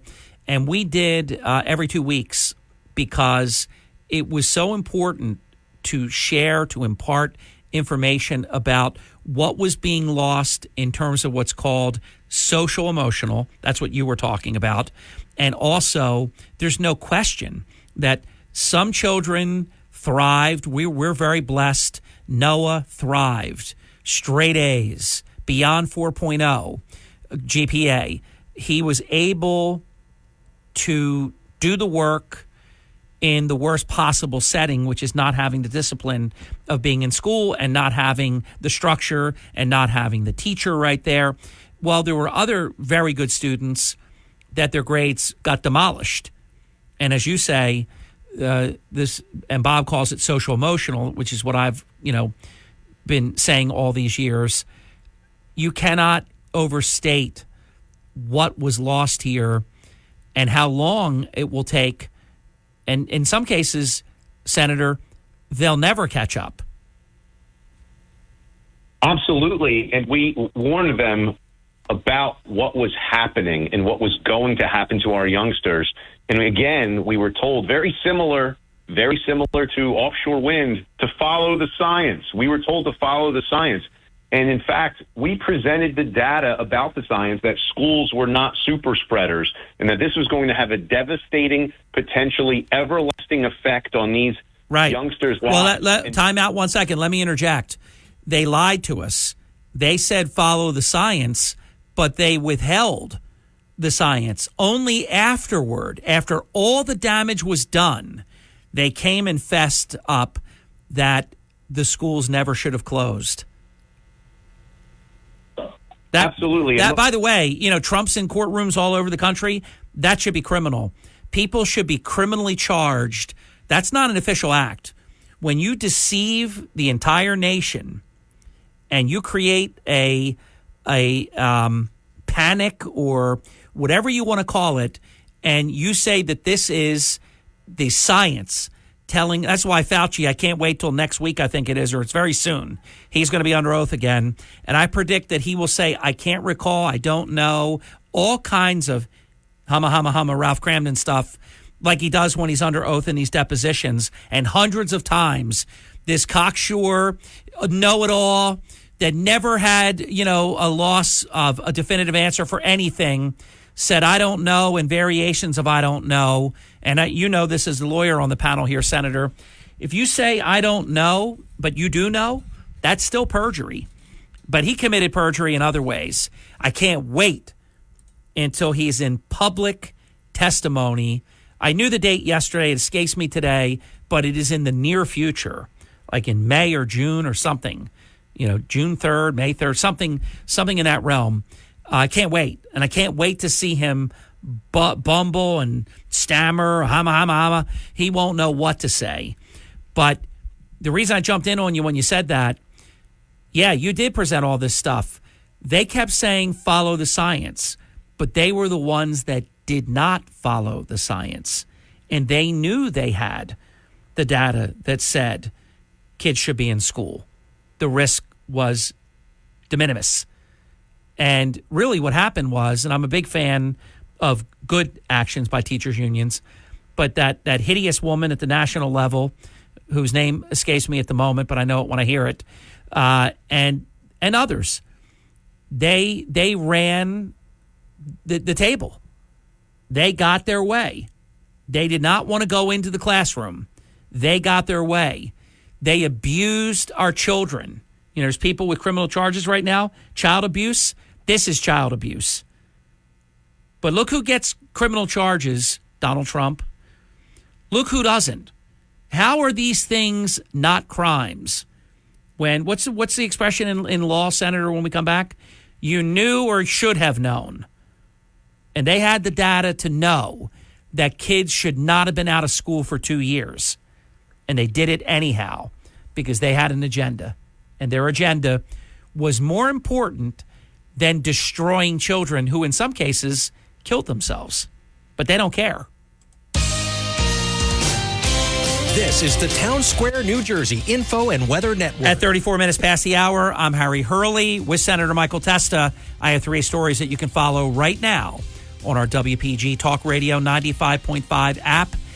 Follow along on this. It's convoluted because the department is rogue and shouldn't exist. Atlantic City's ex-offender program department and the coordinator with an offensive social media post. It was taken down lickety-split, but we got it. You can see it. And we got a whole lot more. Ocean Club Condominiums, ACIT crew program, and more. From the Town Square, New Jersey Info and Weather Network, I'm Chief Meteorologist Dan Zarrow. It's clear, it's crisp, and it's cold this morning. Once again, we'll see beautiful sunshine today, and temperatures will be a few degrees warmer than yesterday, reaching about 58 this afternoon. Clear and chilly again tonight, low 39. Tomorrow's high 59, going from sun to clouds. Watch for a few rain showers late day. Warming up on Sunday, partly sunny, high 73. Get weather 24/7 wherever you are. Download our free mobile app. WPG Talk Radio 95.5. Starting your day the right way with Hurley in the morning. Honesty and transparency, is not afraid to get down and dirty and really just tell me the truth. WPG Talk Radio 95.5. Thank you. Welcome back. Hurley in the morning with Senator Michael Testa. All right, Senator, you can see my passion as a parent, as a grandparent, as a former school board member. It sickened me when I knew that they knew what they were doing was a lie, and they did it anyhow. It absolutely sickens me. And, you talked about lying. There is such a thing as lying by omission. There you go. And, I truly believe that they were armed with the data and the science that would have agreed with the propositions that you and I and Mr. Gargiulio had said on the show. And by the way, he and I did do a show together at one point with you. That's true. Where he called in. And what great insight from a person who could easily, in any courtroom in the United States of America, be qualified as an expert in the area of education. Without a doubt. And here we had someone who was truly an expert on the ground saying these things. But remember, Senator, they lied about everything. The way they handled the nursing homes, they lied about all of that. That to me, Trump's getting criminally charged. That people should get charged for that. That's not official act protection stuff. That's crime in my estimation. They lied about gain of function research. Fauci lied about the origin. He made a mockery of anyone who believed that was whipped up at the Wuhan Institute of Virology. He said everything we know tells us that it's natural, that it evolved, the bats and the wet market and all that crap. He knew. And that guy Redstone, Santa Claus looking guy, the only honest guy in the room, quit. He had enough of these liars, and he came out and told the truth that they knew where this happened, that every property of COVID-19 showed that it was engineered. Senator, they lied about everything. And destroyed businesses in the process. Yep, forever. Really harmed children potentially irreparably with socialization, speech. And you know, this is what's always the Animal Farm-esque nature of these despicable, and I mean despicable individuals at the top of their party. They change nomenclature all of the time, you know? You're not allowed to use the term learning loss anymore. I forget what they were using. Oh, yeah, because they can't. It's so bad they don't want to use the real words. They replace it with these finessed lies, you know, that soften the whole reality. I know you're the one that has said this on this program on repeated occasions because it cannot be said too much. You're the one that said on these airwaves that the third generation of a family business seems to be the one that chokes, you know, the whole deal and blows it and loses the business. You know of examples, and I know there's one that you've told in particular. I don't know if you've said it directly, but indirectly at least, you've described someone that was their generation and they lost the business during COVID-19. And look, 1/3 of all restaurants close forever. If you can't serve your clients, if you're not allowed to open, you know, it's pretty difficult to stay in business. Some were able to do the takeout, you know, a dinner to go and lunch to go and all this and hung on and were able to do it. But that's the story you've told before about the third generation, correct? Yes, I was on the phone with someone who was the third generation, and they were saying they were actually the one who brought it up, and they said they didn't want to be the generation that loses the business. And, you know, remember, one of the worst things was it was very, you know, Charlie Brownish with Lucy moving the football. Remember, we were supposed to be able to open for July 4th weekend, and all of the restaurants made very large orders for food. Yeah. And as you know, there's only so much you can freeze once you order it. And, you know, seafood bought fresh doesn't really freeze well. And all of those restaurants who made huge investments, thousands upon thousands of dollars for each business, were then told they couldn't open. That's correct. I know. That was cruel and unusual and just awful. Final break. We have one more power segment. It's flying by.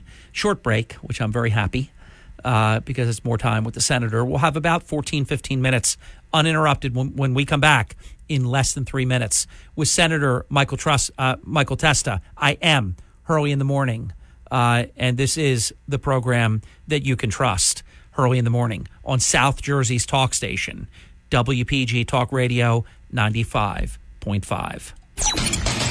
Hurley in the Morning. It's breaking news that I can trust. See? WPG Talk Radio Trust factor. 95.5. You're waking up with Hurley in the Morning. Ocean City. EHT. Brigantine. Mays Landing. WPG Talk Radio 95.5. Thank you. Welcome back. It's 45 minutes past the hour with New Jersey Senator Michael Testa, Hurley in the Morning. Senator, I do know a caller would like to weigh in. I don't know if it's on the topic we are covering, but let's say hello. Caller, good morning. I am Hurley in the Morning, and he is Senator Michael Testa. You're on the air. Go. Mr. Hurley, good morning. Mr. Testa, good morning. The subject being discussed is fantastic. Thank you. Finally hearing the truth. Thank you. The raw truth. I think the greatest contribution that Trump is doing right now, he is showing us the absurdity of how bad can really get. Oh, yeah. I mean, you think about it. Look what they're willing to do. They're willing to throw, 232 years of norm out the window and do things that have never been done before because they hate him more than they love our country. And they don't realize this is why I was very encouraged, and we'll see what the lawyer on the panel has to say. So you stay with us too. But let's see what the lawyer has to say, Lawyer Testa, because as a layperson that does rub elbows with a lot of lawyers, so I'm not saying, I'm not like a jackass lawyer in wanting, but I do look at these things differently maybe than some people do. And I heard a Supreme Court that a majority of that court looks like they are moving in the direction of the fact that some limited immunity has to be in effect. Or, as Brett Kavanaugh said, you would have the dangerous precedent of presidents that can prosecute their rivals, which is exactly what we had happen here. Senator, what are your thoughts? I think this clearly derails Jack Smith, who's not going to get to prosecute President Trump before Election Day, which really is going to bring them to fetal position, crying for mommy, sucking their thumb, and in just absolute, utter depression, because being able to call him a convicted felon they're orgasmic about it. It's their nirvana. They can't wait for it. So I saw a Supreme Court yesterday that's probably going to kick it back down to the lower court with some instruction, not make a definitive decision right away, and then that court will then have to work on it again. And they can't do what they did last time because the Supreme Court will have rejected what they did the last time. Then it has to come back up. So this now, I think, ends any possibility of Jack Smith in a courtroom and getting a verdict before November 5th. What are your thoughts, Senator? I mean, you said a mouthful there, Harry. You've said it from the very beginning, from the first time I was ever on your show, that the radical left would rather burn the house down so that they can rule the ashes. President Trump, and I think we need to go back a little bit, take a look backwards to see what is happening now.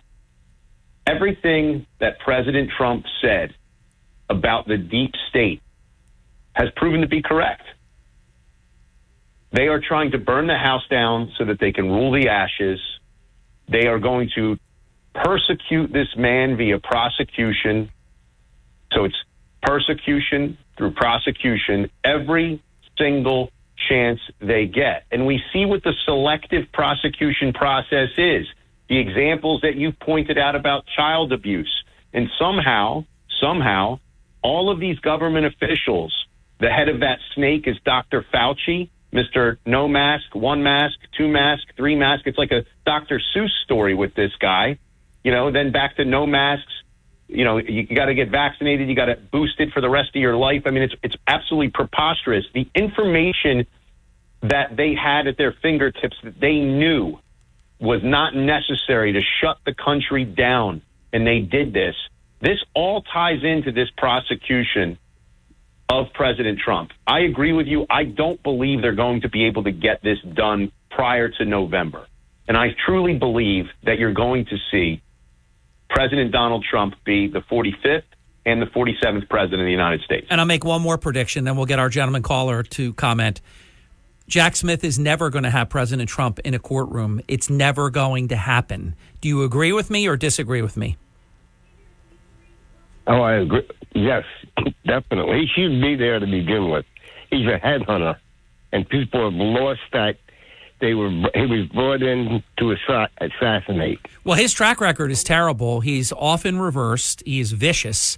If you remember the Governor Bob McDonald case, he was an utterly innocent man, railroaded him. Jack Smith was on the Senator John Edwards bogus charges that they tried to, very similar to campaign finance, that they try to bootstrap in New York City on Trump.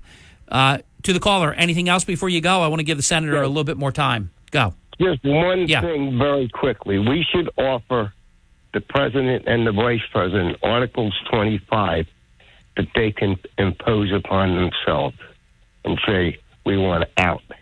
Well, they want to stay in.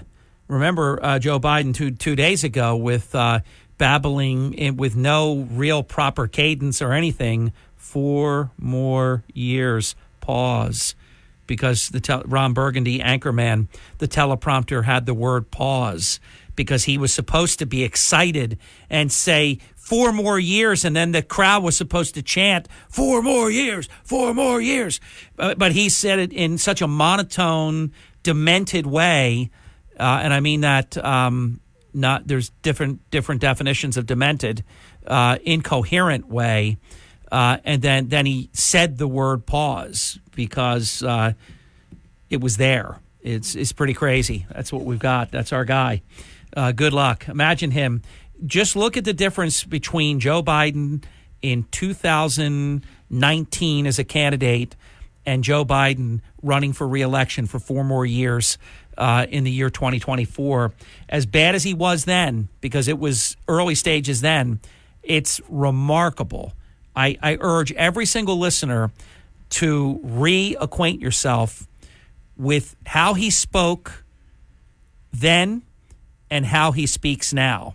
It's unbelievable. It's so self-evident that there is a huge problem here, and they just keep pretending. Michael Douglas, who was one of my favorite actors, I couldn't believe it. Gentleman caller, I'm going to say goodbye for now. He said the other day, Joe Biden is sharp as a tack. You know, this Karine Jean-Pierre, this congenital liar. I can say that because she is. Truth is an affirmative defense. She says none of us can keep up with Joe Biden. Now, I'll tell you what, then, you better go get like a full workup then. Go to your doctor. I'm not a doctor, but as a life coach, I'm urging you, go get checked. Because if you can't keep up with him, then you're a big problem too. But they just bald-faced lie, and they do it with such ease. I mean, Harry, when I heard Michael Douglas say that he's very close with people that are close to Biden, and they tell him that he's sharp as a tack. And again, maybe I'm looking through everything via the lens of a trial lawyer. That wouldn't hold up in court, right? That's hearsay. Yeah, of course. And he knows. Come on. He is sharp as a tack. He's 82, I think, and he is sharp as a tack. He misspoke, but we know why he said it, because it's all part of it, though. They will take somebody that is probably in beyond the middle stages of failing with a mental acuity problem, and they would rather have that than Trump. So you ever notice how the radical left always uses actors to prop themselves up? Yeah. And it truly lends itself to the term political theater. Yeah, actors and athletes, stuff like that. It's political theater. And I truly feel bad for Joe Biden in a lot of ways, because I think, and I've said this before, this isn't anything new that I'm about to say, that he is the subject of elder abuse. I truly believe that what his family is doing to him amounts to elder abuse. His wife, who I believe is just really a pretty vile human being, and what she's doing to make sure that she can stay relevant, that she can stay the first lady, is allowing her husband to be used as a prop, because that's not a president of the United States. That is a prop. You and I have talked about this online and offline, Harry, and we certainly think he gets shot up with something before some of these speeches because he acts so out of character. Well, he goes away for 3 to 5 days. You don't see him at all. So, someday, Senator, somebody will tell us the truth. We always find out. You found out all the stuff about Kennedy, that the media... It's kind of funny how the more things change, the more they stay the same. The media covered for JFK. Of course, they went after Trump like he killed their children. 24/7, they hounded him as a candidate and as president. Biden, finally, the New York Times has had enough, and they've written a scathing editorial that Biden will not do an interview with the New York Times or with any other major newspaper. And we know the reason, Senator. He can't. He needs a teleprompter or cue cards. Now, we picked up on this, and so we're not acting like we're Inspector Clouseau. How do you do a press conference and you can read the answer to the question that the media provides you? You are reading the answer. Tell me how that legitimately can work that way. I mean, it can't. As you said, he read the word pause like Ron Burgundy, right? And when he does a press conference, they call on people that know they're getting called on. They know the question ahead of time because Joe Biden reads the answer. So this is we're being played. We're gonna all learn about it for real in the future, but it's all there to see now. This should not come as a surprise later on. But we will ultimately get told that he was in dementia or Alzheimer's or whatever it is, and that this is the way that they operated the country. They programmed him. They gave him the cue cards. His cue cards even have his name on them. And that's not like embossed, like I have memo pads in my daytimer that have my name on them. But I know my name. His name is on there because he doesn't know his name. He doesn't know he's the president. Now, maybe sometimes he does, but a lot of times he doesn't because he has said other things, like when he gave the speech and he said, and I need you to reelect me to Congress. Who does that? To quote Jack Ciattarelli, Senator, who does that? Who does that is right. I mean, it was really, I remember when he thought he was still the United States Senator, and you take a long, hard look at things, and we have to be intellectually honest. I think that you and I, Harry, and so many others, we call balls and strikes as we see them. Maybe not get it right every time, but certainly do our very best to. I don't want our president to be suffering from dementia. No. I don't want our president to be failing. No. I'm not one of those despicable human beings that wants to see America fail. I want to see America prosper. I want to see America be the leader that she is supposed to be. But he is the reason that Afghanistan went the way that it did. He didn't listen to the generals because he's not in a position to make big decisions. He's the reason that Russia invaded Ukraine. He's the reason that Hamas felt comfortable with doing what they did with their terrorist attack on Israel. He's the reason that Iran is provocative in North Korea. He's a dangerous individual to have in this position. He is. I mean, and you think it just about whatever your opinions are on the various conflicts that are going on worldwide that weren't happening when President Trump was the president of the United States. He was a world leader. Joe Biden is a world joke. 10 seconds. He really is. We are laughed at, unfortunately, with Joe Biden as our president.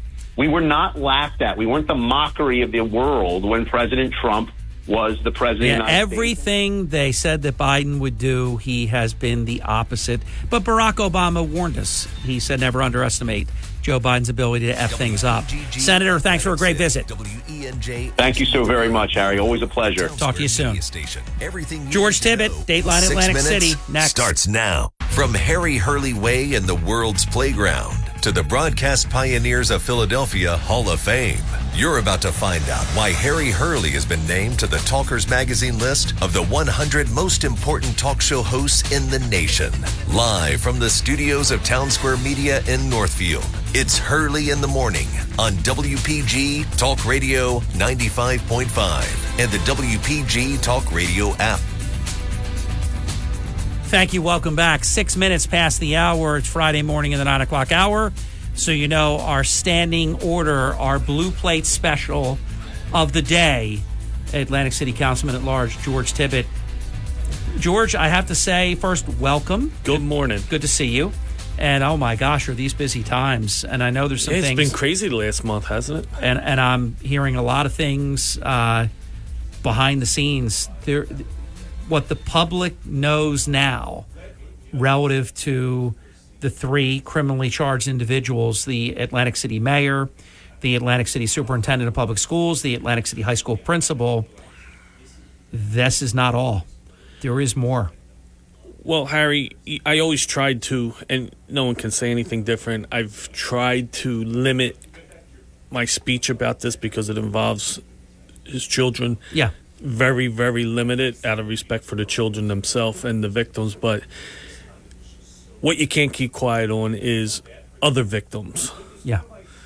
There's other victims here that were denied schooling. All types of bad things have happened to this other young child.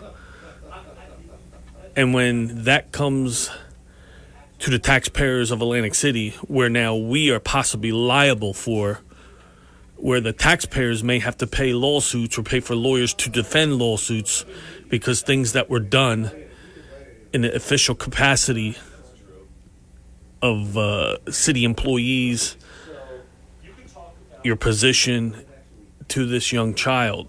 By the way, I'm gonna pose a question because I know the way that Marty Small loves to have his cake and eat it too.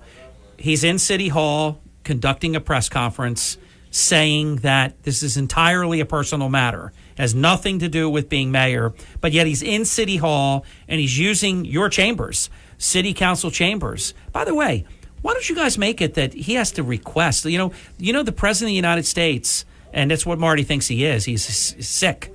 Has to request and receive permission to be able to speak in the House of Representatives. Did you know that? Yes. Okay. Some people listening may supposed not know to do that in council as well. So I don't think he ever requested city council's approval to use city council chamber. No, that's for the something press that's conference. something that Sporty has to show leadership on, and maybe you could have saved him from him on that one. So that's. But if you're owned, well, let's just say maybe we'll all find out what he owns. But here's my point. There at you some go. point, But maybe here's- that's going to come out soon too. But my point more than just signing up to use the conference room, and he didn't sign in on the sign-in sheet and get permission.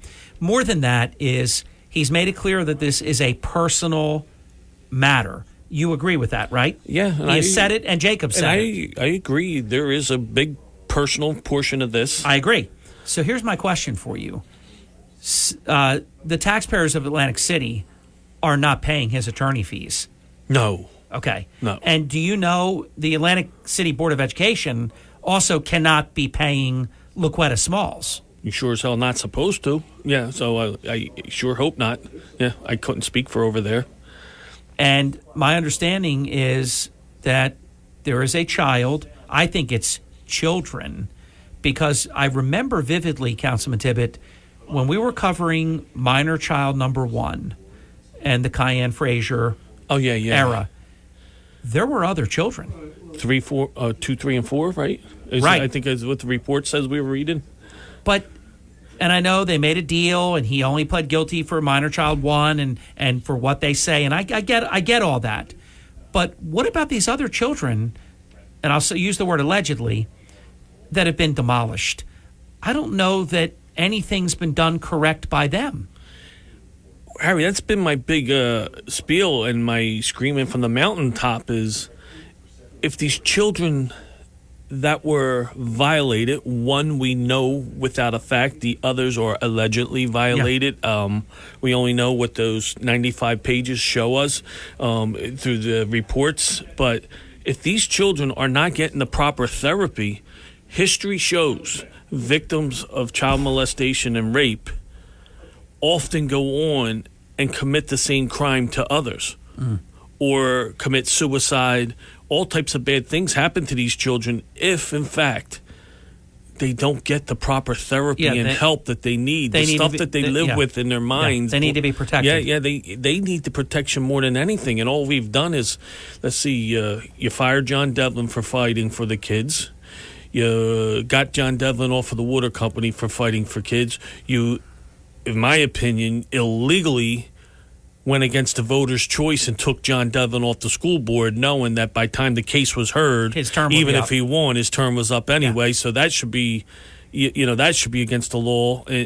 What they did there, where were the judges to have an immediate hearing on that? Should have been done immediately.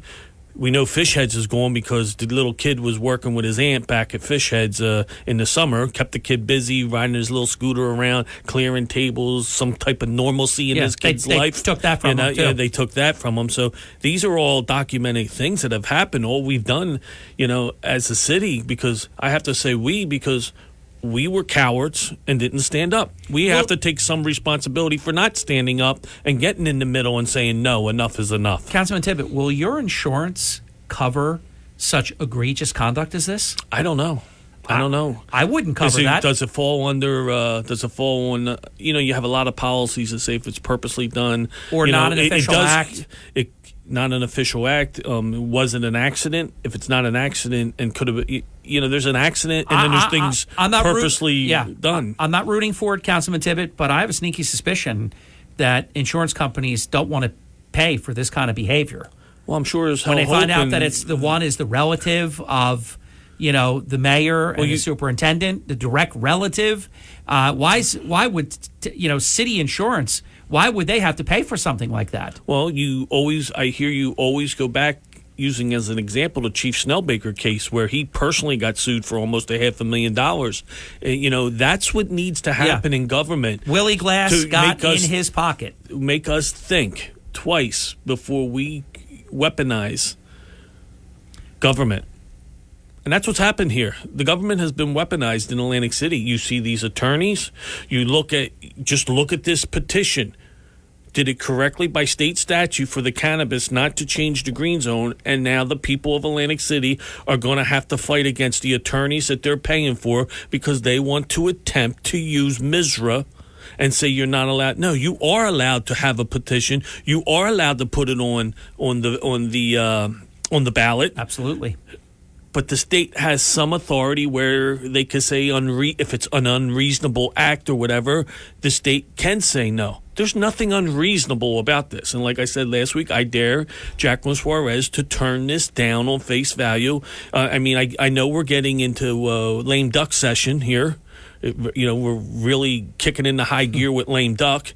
But I just don't see Governor Murphy being the type of man to just stand by and let these type of things go on, whether it's abuse of children, whether it's sexual abuse of children, whether it's hurting businesses, especially minority businesses, drugs in neighborhoods. When people had a dream to buy a home in a drug-free zone. Yeah. They bought a house in a drug-free zone because people want to have recreational marijuana, and now it's legal because of how many people were getting convicted and some very harsh convictions for marijuana. It was still a class 1 narcotic, and it was still a drug. So now somebody's dream to sell drugs legally, you're attempting to make it other people's a nightmare. Yeah, exactly. Those people in those neighborhoods bought modest homes with the American dream to have a neighborhood where you could raise your kid with parks. We have plenty of parks, playgrounds, churches, schools. It's a piece of an American dream. Yeah. And because you have a dream that you want to sell drugs legally, it can't be a nightmare to those people. Councilman Tibbet, as you know, I call it rogue because City Council did not approve it. Yeah, and I think you know where I'm going right now. Marty Small created a so-called reentry department. It's on the city website. If they ever take it down, I have screen captures of all of it. He hired Cornell Davis, big splash. Marty did the announcement, big splash, photo together, all this stuff about that. Well, we know how that turned out. He was fired because he had to be. And then you have the Griffin, the coordinator of the reentry department. Big splash. Marty with the comments, with the photo of the two. We did an article yesterday because Griffin posted something that I guess was promptly taken down, but it did exist, and it was a very off-putting social media post. Rude, ignorant, just terrible. Shouldn't City Council step up and say this reentry department was never approved and this should not exist? Well, Harry, the supermajority of City Council believe it's in the speech of a reentry program. Everybody supports a reentry program. Well, like second chances. Second chances. Yeah. I've done it my whole life without a movie camera on me, without a microphone in front of me telling you my eye all the time. I've done that my entire life. 40 years in the industry, 37 years in the industry, that's all we did. Well, our goal was to give them second, people that needed third or fourth chances. But there was never cameras in front of people. There was never, look what I did, pounding your chest like you did something. But let's face it. But if you do a reentry program, why would you put all people that have failed in life miserably and not some people that have done it right? You have to have a healthy mix to show this is how you got to do things to move forward. And let's face it, this reentry program so far has been a goddamn disaster. Absolutely. A complete shootings, stabbings, allegations of allegations, I'm saying clearly, of people having to do sexual favors for jobs. This is all thing. Is it all lies? Is there some truth to it? Is this particular program, a disaster? There is a absolute need for re-entry programs to teach people that have made mistakes in life that your life is not over. You could still turn it around and you could still do everything right in life and have a great, successful, productive life. And my point is, this program is not it. Agreed. It's a scam to hire your friends extreme high salaries that they couldn't get anywhere else in life. And the reason I brought it up is because if there is this agreement about second chances and things like that, okay, good. Why didn't it get presented to City Council? City Council get behind it. City Council affirm it.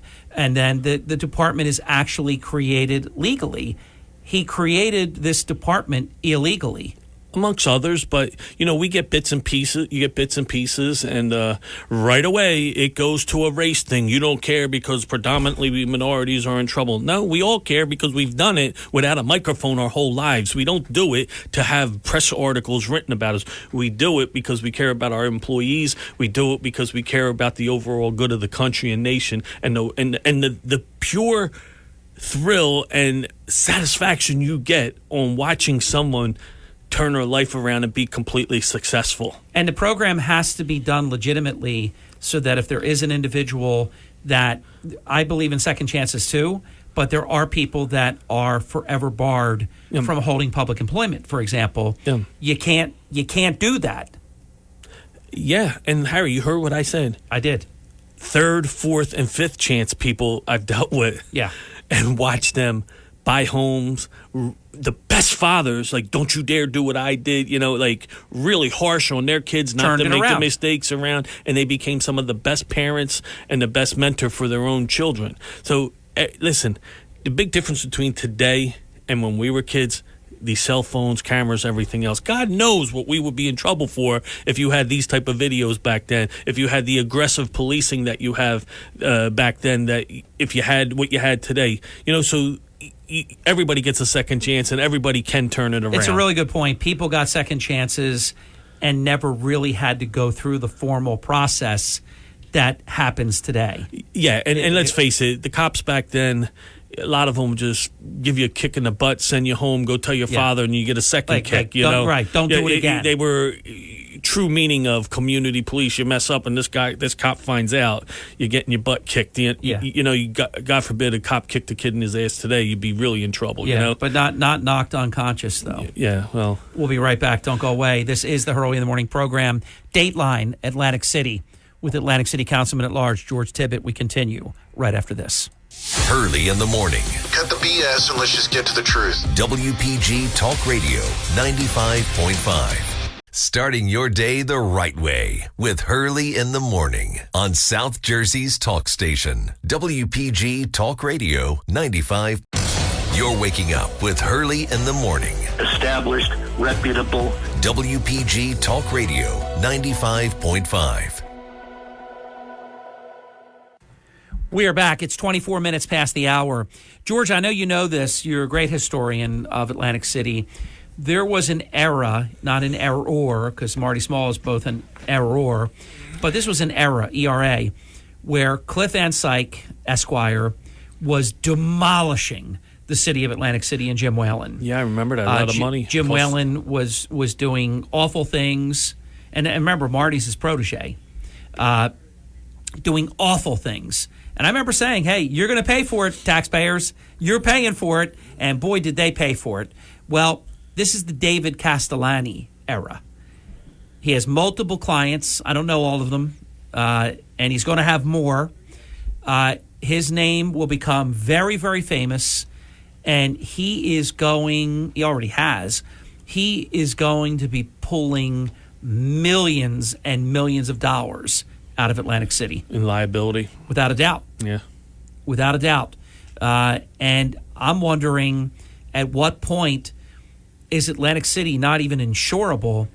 Because, it's one thing. Look, if you have some kind of devastating collapse of a building, some kind of, the things you have insurance for are not the misconduct of the elected officials. Well, don't forget, I hate to split hairs with you, Harry, but the city's always insured because it's insured by the taxpayer who's going to, for sure, have to pay that bill. I agree, but I'm also saying that there will come a point in time. Oh no, that you know, if you've had too many, you have too many. We only have claims. so much coverage. Right, that's correct. That they pay out, and then you're on your own for the year. And the city's been doing pretty well. But what I'm over saying, the years. what I'm saying though, is this is ultimately going to happen, in my opinion. Time will when tell. all these hit at once. Absolutely. And what I mean is, if anybody out there has ever had bad luck, you had a couple of house claims or whatever, and next thing you know, you can't get insured. You're with Lloyd's of London now for like 3 years until you can get, booked again with companies that don't charge as much.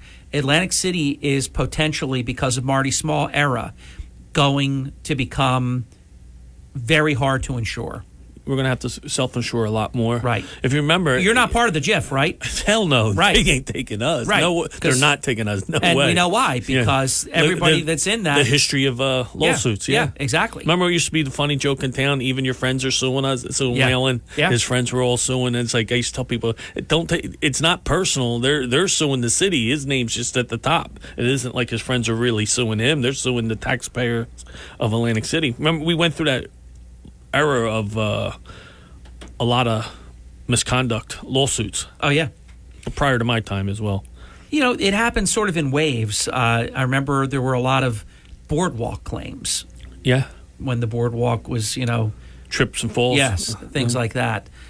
This, though, this is going to be people like Devlin, minor child number 1, another youngster from Atlantic City who's I'm not going to mention, and I believe others. Yeah. Just waiting for the big press conference. I guess they're all filing tort claims to protect their rights. What is the answer, in your opinion? You've been the president of City Council. You've been a member at large. You're the dean of City Council. I like Sporty. We go back a lifetime. It's disgraceful what he has allowed himself to be used by Marty Small. I mean, used like he's some kind of disposable poopy diaper. It's horrible. It's absolutely horrible to see. What is the answer? I guess it's winning elections is what my answer always is, because look how close. I mean, Maria Lacca was inches away. Yeah. That would have been that. It would have been a 5-4 majority. You'd be president again if you wanted to be or whatever. What's the answer? Well, elections have consequences. That's number one. Number two, state leadership's terrible right now. Agreed. Why are they terrible? Because a lot of the people... They're terrible on purpose. Do you agree with that? They're not terrible people. No. And they have skill. We know they have skill. Chris Brown has a lot of skill and ability. Jacqueline Suarez has a lot of skill and ability. I don't know much about Riccadella's past. I heard some recently. Nobody's stepping up. Nobody's stepping up and telling the bad child no. And it's getting worse and worse. Why aren't they telling the bad child no is what you got to get to the bottom of. Now, we know when Kim Holmes was there, he got away with everything. And everything was allowed to go down. And I still want to say, why? What was the reason? By the way, she was going to be the prosecutor. They tried like hell. And they tried every trick in the book. Thank you, Senator Palestina, because... We have to be very thankful to Senator Palestino for having a fair prosecutor from the area. Yeah. Do you realize what this county would be like if Kim Holmes was the prosecutor? Oh, I think it would be a disaster. It'd be Damon Tyner on steroids. I believe it would be people getting charged that shouldn't be getting charged, and people that should be charged wouldn't be getting charged. A lot of stuff I believe in my heart a lot of stuff will be overlooked. Yeah. That's my belief.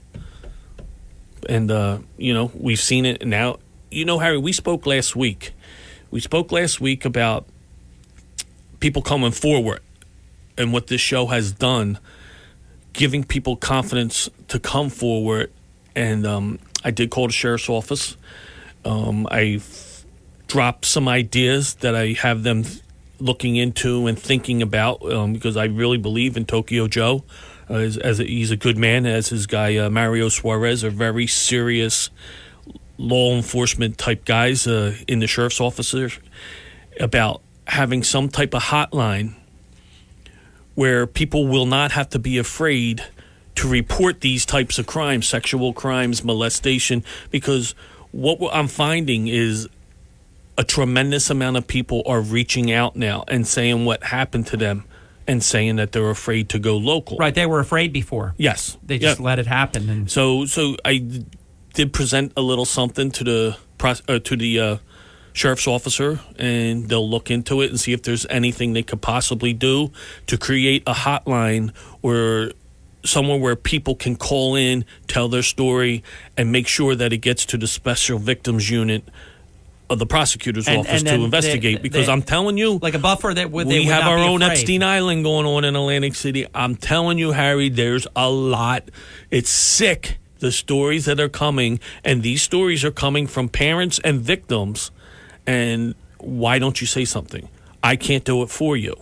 And the only thing I can do for them is to try my hardest to be an advocate on this show, as you have been, and be an advocate to try and get some type of hotline put together where if you feel you're afraid to go to your local police department, which isn't fair, it's not fair that people don't put trust in our local police department because of a perception. It isn't our police. It's a perception. And when evidence is missing and stuff, understand it's not our police hiding the evidence. Did police gather evidence? It's forwarded to the prosecutors and the prosecutor's office of the city. If that stuff doesn't make it to other courts, but we have a problem. We have a problem with evidence right now. We have a break to get in. We're at the halftime break, believe it or not, already with Councilman Tippett. I do want to make one quick comment before we go to break. Sure. When the public sees Jim Sarkis, the chief, standing next to Marty Small at Marty Small's corrupt press conferences, when he's calling me a proud boy and he's saying we're going to take George Tippett out with a recall, or he's calling Will Reynolds a racist or Senator Palestina a racist, that does not inspire confidence, George. They see the fire chief, they see the police chief, and this is Marty ordering these people to be there, I'm sure. They look like hostages. Well, but they're there. Yeah. And that, to me, gives the public a very uncomfortable opinion that they I'm don't laughing have, because I think of Kaleem Shabazz running out of there that day. Well, Remember? yeah. As soon as Marty started he's the smartest one there. Yeah. Started his crazy political he ran out stuff. Of there. But that does not inspire confidence. And the reason I remembered to bring that up is because you're talking about creating a hotline that people will be able to trust. Yes, and that's absolutely. important. It's very important with the amount of cases that we're hearing and some of the names involved. People are afraid, thinking that they are important people, It's and like, that nothing will happen. I can't go to these guys. This guy's standing next to this guy. I can't. Come on, I can't stick my family's life Harry, out there. I'm going to say it again. We have a type of P. Diddy, Epstein Island stuff going on in this city. We really do. I hear you loud and clear. Now, hopefully, people are seeing that Will Reynolds is doing his job fairly, and law enforcement as a whole at the county level is taking this stuff very serious, and they're bringing confidence back into people and the victims. And if you've been to holding open their back mouth. because you are afraid of the retaliation that would have happened, now is the time. Yeah. See, people don't understand how law enforcement works. You have a different branch at the county level. You have special victims units and all. No one should ever live with being touched the wrong way or being molested or being raped. No one should have to keep that deep inside. And we have to make it more well known that there are people out there that will help and will put it on the line to help all these people and then get them the therapy that they need from being victims. Yeah, good comment. Important comment. 35 minutes past the hour with Atlantic City Councilman at Large George Tippett. This is the Hurley in the Morning program. Thanks for staying with us.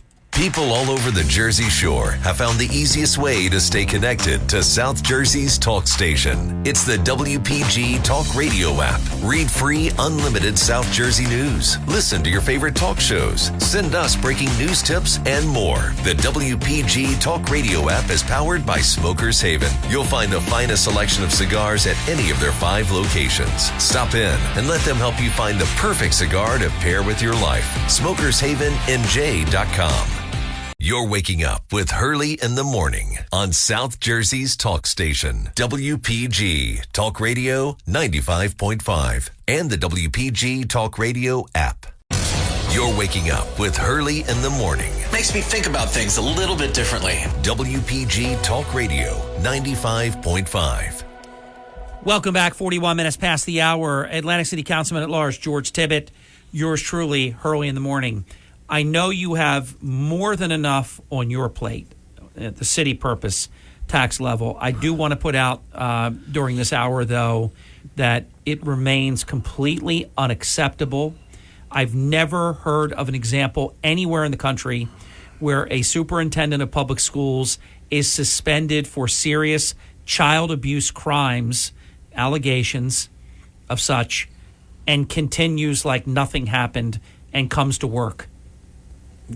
Yeah, she's more diligent coming to work now than before the charges, it seems. Everybody process that comment. Yeah, it's how is that stranger how times. is that allowed? And I'll tell you what, if you're Constance Days Chapman, you got to be thinking, hey, am I the last one that's going to figure out that I'm the fall guy? She got suspended in one day. Yeah.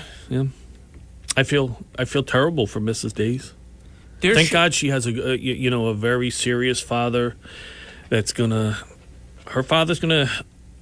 gonna help her. You better believe he's gonna help her, and she's in good hands as far as that goes. And hopefully she learns the lessons. Yeah, I don't believe this thing. We're together, and you can't split us up, and I'm not buying any of that. No, that's a con job to keep her from saving herself. Yeah, because it's funny. I just seen on TV they always take the most serious one first that they got, hoping that they open the doors. So I just, Well, look, I mean, honestly, Tuesday nights, FBI night, on TV, you learn that stuff. They take the weakest person, and he's scared to death that listen, I'm not a fake lawyer, but if I'm Constance Days Chapman, I would tell the Atlantic County Prosecutor's Office everything. The truth. I would just say, look, this is why I did it.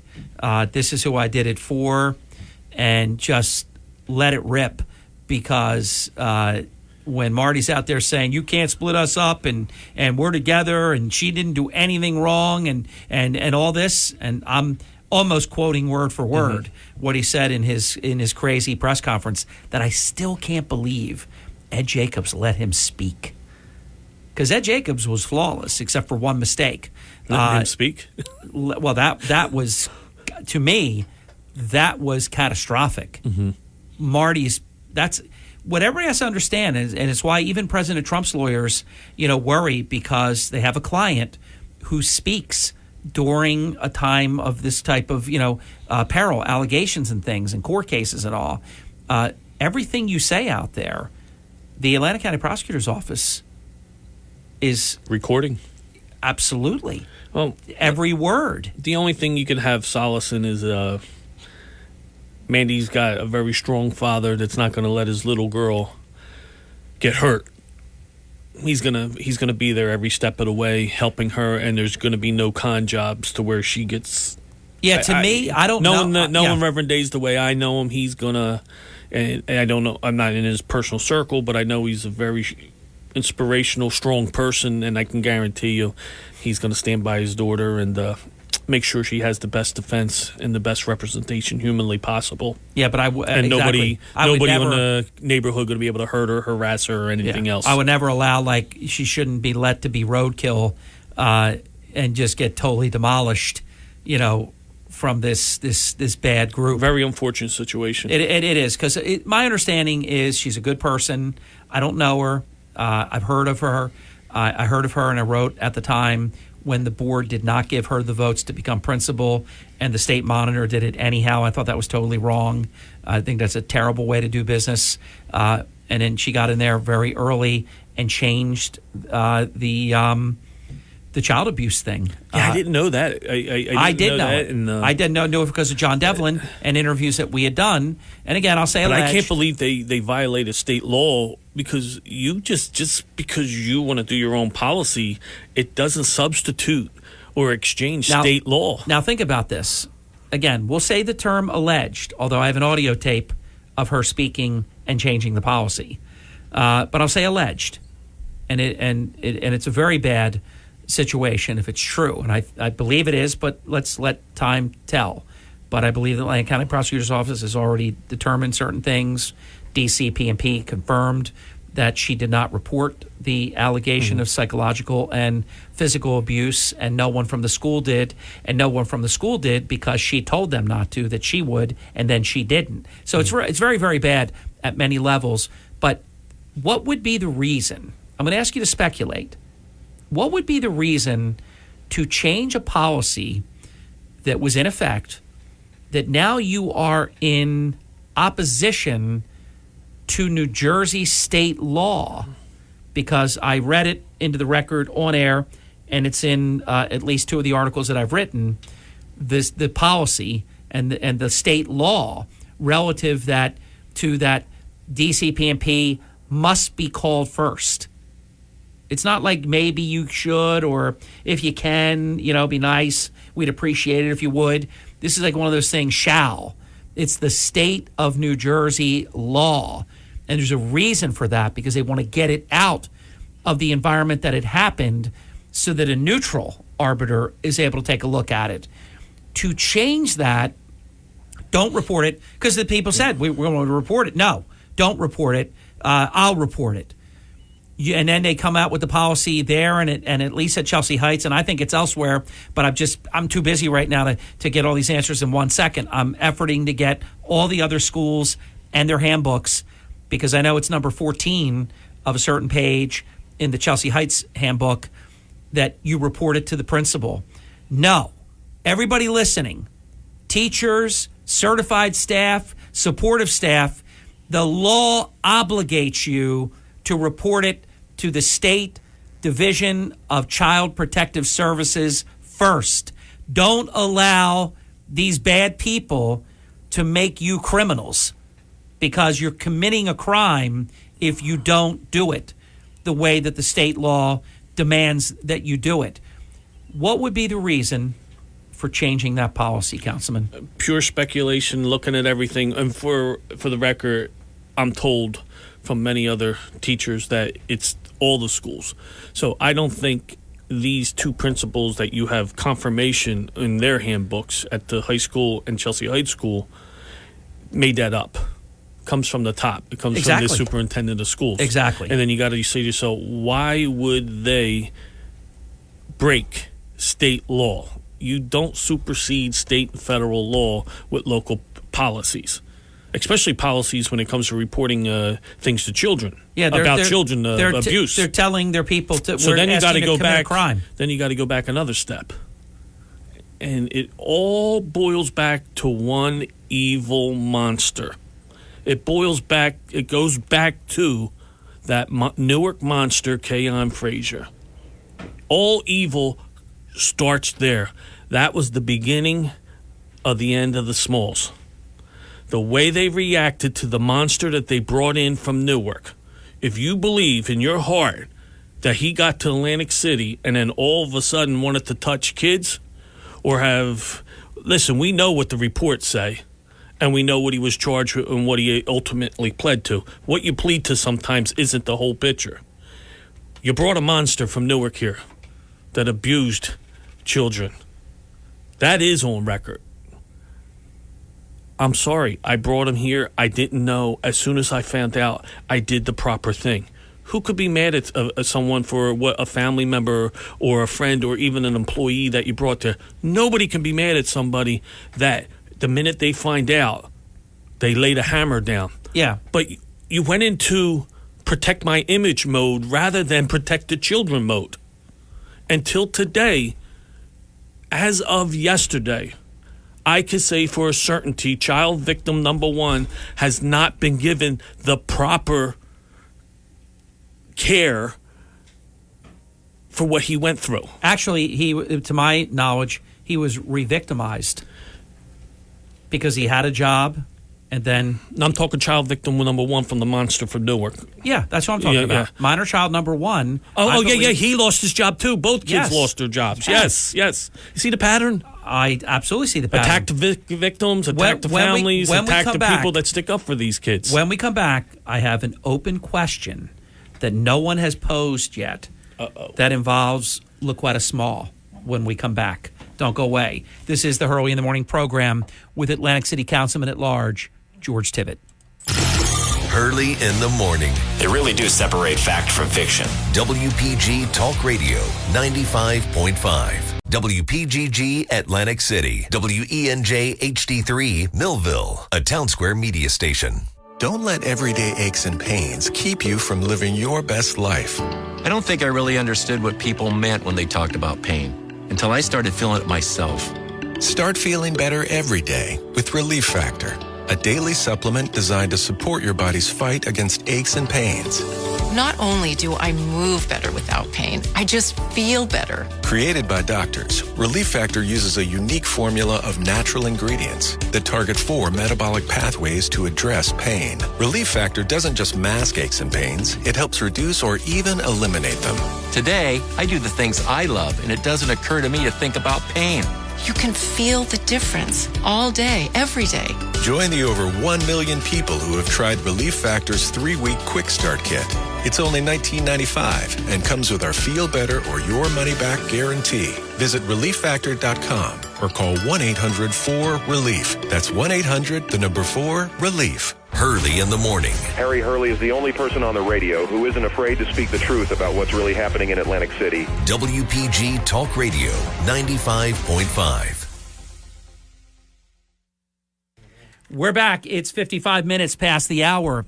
Here is my cliffhanger, Councilman Tibbett. No one else has posed this. Laquetta Small's position prior to being the superintendent of public schools, which never should have happened. They were doing a national search. It was short-circuited. They had paid. It's just awful. She was the principal of Atlantic City High School. You with me so far? I am. Okay. What are the chances, and I've been told certain things, so that I'm going to just raise this hypothetically, but I want folks to know that there are certain things swimming through my mind when I say this. What are the chances, hypothetically, that there could have been an abused child at Atlantic City High School while Laquetta Small was principal? Anything's possible, and we all know that the statute of limitations don't apply to certain things. Correct. So I'm not saying that there is. I'm just saying hypothetically, could there have been? So it certainly is at least possible. And if there was, and it was not reported to DCP&P, who would be responsible for that not being reported to DCP&P? Whoever that person reported it to. Whoever the victim reported it to would obviously be responsible. Yeah. So good. I knew you could handle this because I didn't talk to George about this during the break. This is just some things that people are talking about right now because what happened once the public at large saw that the 2 Smalls were criminally charged, and before them, Constance Dace Chapman, it inspired people to no longer be afraid. So information is coming out of the woodwork right now. Harry, I'm going to correct you. This show has inspired Thank you. Everybody I try that they don't have to be scared, that there is people that are willing to help, and that law enforcement is good. And I agree with all that. And they will be there for you. I try not to be self-absorbed. Don't forget, when you're living in the cesspool and you're led to believe, and certain things lead you to believe that there's no help, there's nothing you can do, a victim will believe it. But then when shows like this and results that you're starting to see, again, Harry, it is a cesspool in Atlantic City, and I'm telling you, the amount of reports that we're getting about people being inappropriately touched, things from years ago, grown-ass men dating 17-year-old students. Harry, it's coming out, and they better understand you should be worried because there's no statute of limitations on that type of stuff. No doubt. And people are getting brave. They're getting confident, and they know because of your show, they now realize that there's more law enforcement throughout the county and state that you can go to if you are a victim of these type of crimes. Do not be afraid. There is a special victims unit at the county. You could call, there's state police you could call, and they can help guide you. Don't sit back and live in fear. Yeah. Don't be ashamed of yourself. It's not your fault. You're a victim. And let's just hope that we could put something together, or the sheriff can help guide us into putting something together for hotlines where people can report this type of stuff, and without fear of any local department. And think how that will change lives. That's going to make people whole again. If they deserve to recover, it will put them in a position where they can recover. And I mean that at many, many different levels. Recover in terms of health, mental health. Get them the therapy and stuff that they've in terms of needed and hid from. Financial settlements and stuff. So there's a lot here. In the few minutes that we have left, we have about 6 until Brian Kilmeade. This is a Hurley in the Morning exclusive, and there's both a local angle to this and a national angle to this. And they're both very pro-President Trump. See, the existing New Jersey State Committee person, Bill Palatucci, he's a Chris Christie disciple, if you will, and that's not good, is not known to be a pro-Trump Republican. But I can tell you without any hesitation that Atlantic County Republican Party Chairman Don Purdy and Somerset County Republican State Committee woman Janice Fields are pro-Trump New Jersey Republicans. I have learned, and I am now confirming first, in the Garden State, this has not been released anywhere, Purdy and Fields are running to represent New Jersey on the Republican National Committee. And those of you that know the process, you know it's a big deal. Those of you who don't know it, I'm telling you, it's a very big deal. I know, obviously, Don Purdy for 40 years. I don't know Janice Fields, but I've heard about Janice Fields. And I hear good things, really good things.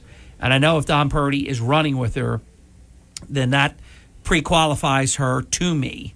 I'm certainly endorsing Don Purdy. I don't know who else is running. I think Palatucci is running again. I can't support him. I won't support him. But I can personally endorse Don Purdy, and I'm sure that I'll be endorsing Janice Fields. I don't endorse many people anymore. But, having this delegation go to Milwaukee and representing the state of New Jersey on the national scene, I'm big time in favor of that. So congratulations to Mayor Purdy, Chairman Purdy. Congratulations to State Committee woman Janice Fields. I think they're going to do incredibly well. Well, Harry, I tell you, I was pretty impressive that somebody local gets recognized for their hard work, and you can't take it away from. He's my opposition. He's done a fabulous job. He gets credit, but then again, he's fishing in a barrel. Look at his competition. Well, look at us. I mean, I got people in my party, the anti-cop. The funniest thing, I have to tell you, the funniest thing is Coach Alan Rhodes that rewrote it. It's like it was done by a professor with a perfect line crossing out the name Morshed, and they put Marty Small and Laquetta Small because Suleiman, your chairman, Mr. Councilman, comes out blazing when it's Morshed. Yeah. Oh, I believe in innocence, but he's got to go now. Well, nothing. Yeah. Nothing on the Smalls. Well, Alan Rhodes, you've seen it, right? Yo, but you got to be on. He rewrote it. Yeah, it's hysterical. But you got to admit, Mike's hard to be mad at. I don't know if he's the bad kid. I don't know if he's the special kid in the class but he's hard to be mad at. But you make some stupid decisions, and but you know what this one's about. It's easy to beat us right now. Listen, you know what this is about. How do you be anti-cop? He can't be the chairman. Defund the police. How do we do that? I know, but he cannot be chairman of the Atlantic County Republican Party. He's young. If he doesn't follow everything that Marty tells him, right? Yeah. A lot of the votes come out of there. But I'll tell you what I was really impressed with yesterday watching Trump in New York. Yeah. I'm a union guy, and I repeatedly said, without my unions and the education that they gave me, where would I be today in life? And You where saw would him my with the children? union people. It was great. But one thing I've always said, like everyone said, oh, they're got this endorsement, that endorsement. I never really cared about the individual endorsements of unions. I always cared about the men in the field. Yeah. My peers that I work with. Did you see what the president said? Yeah, and it was amazing to see 3-1. So it doesn't matter. Like when the who's the United Auto Workers? The workers support Trump. Biden has destroyed their business, their industry, but the union president comes out and says we're endorsing Biden. Well, do you realize I was a Republican? I was a Bill Gormley Republican as a union guy. My union's out of Philadelphia, Local 30 out of Philly. Die hard Democrats. But in Atlantic County, we were die-hard Bill Gormley Republicans because of the amount of jobs that Bill brought to the area, the amount of legislation that Senator, I shouldn't be calling him Bill, he's earned Senator Gormley has done for Atlantic City. It was amazing. Yeah. And all the unions, every union person, we all registered as Republican to support Bill Gormley. I didn't know the difference between Democrat, Republican back then. As I got older, I made my choices of where I wanted to be. But it just shows you support the guy, no matter where it is, that's going to bring prosperity to you and your families. Who's going to bring the jobs? Who's going to bring the value of law and order and things of that nature? And everybody I grew up with, we didn't know. We were signed up to support Bill Gormley because what Senator Gormley did for the area. George, it's great stuff. The hour flew by, hour 6 minutes. Remember, live and local tomorrow morning. I am working later nationally. I can't tell you where. It's the rules. But you'll find me. And I can tell you that tomorrow morning, live and local, Tom P. at 5 a.m. Don't miss Tom P. Rack and Fin Radio. John DeMasi from 9 to 12. My good friend Carmen Murata from noon until 2 p.m. And then I will see you on the digital platform of WPG Talk Radio, 95.5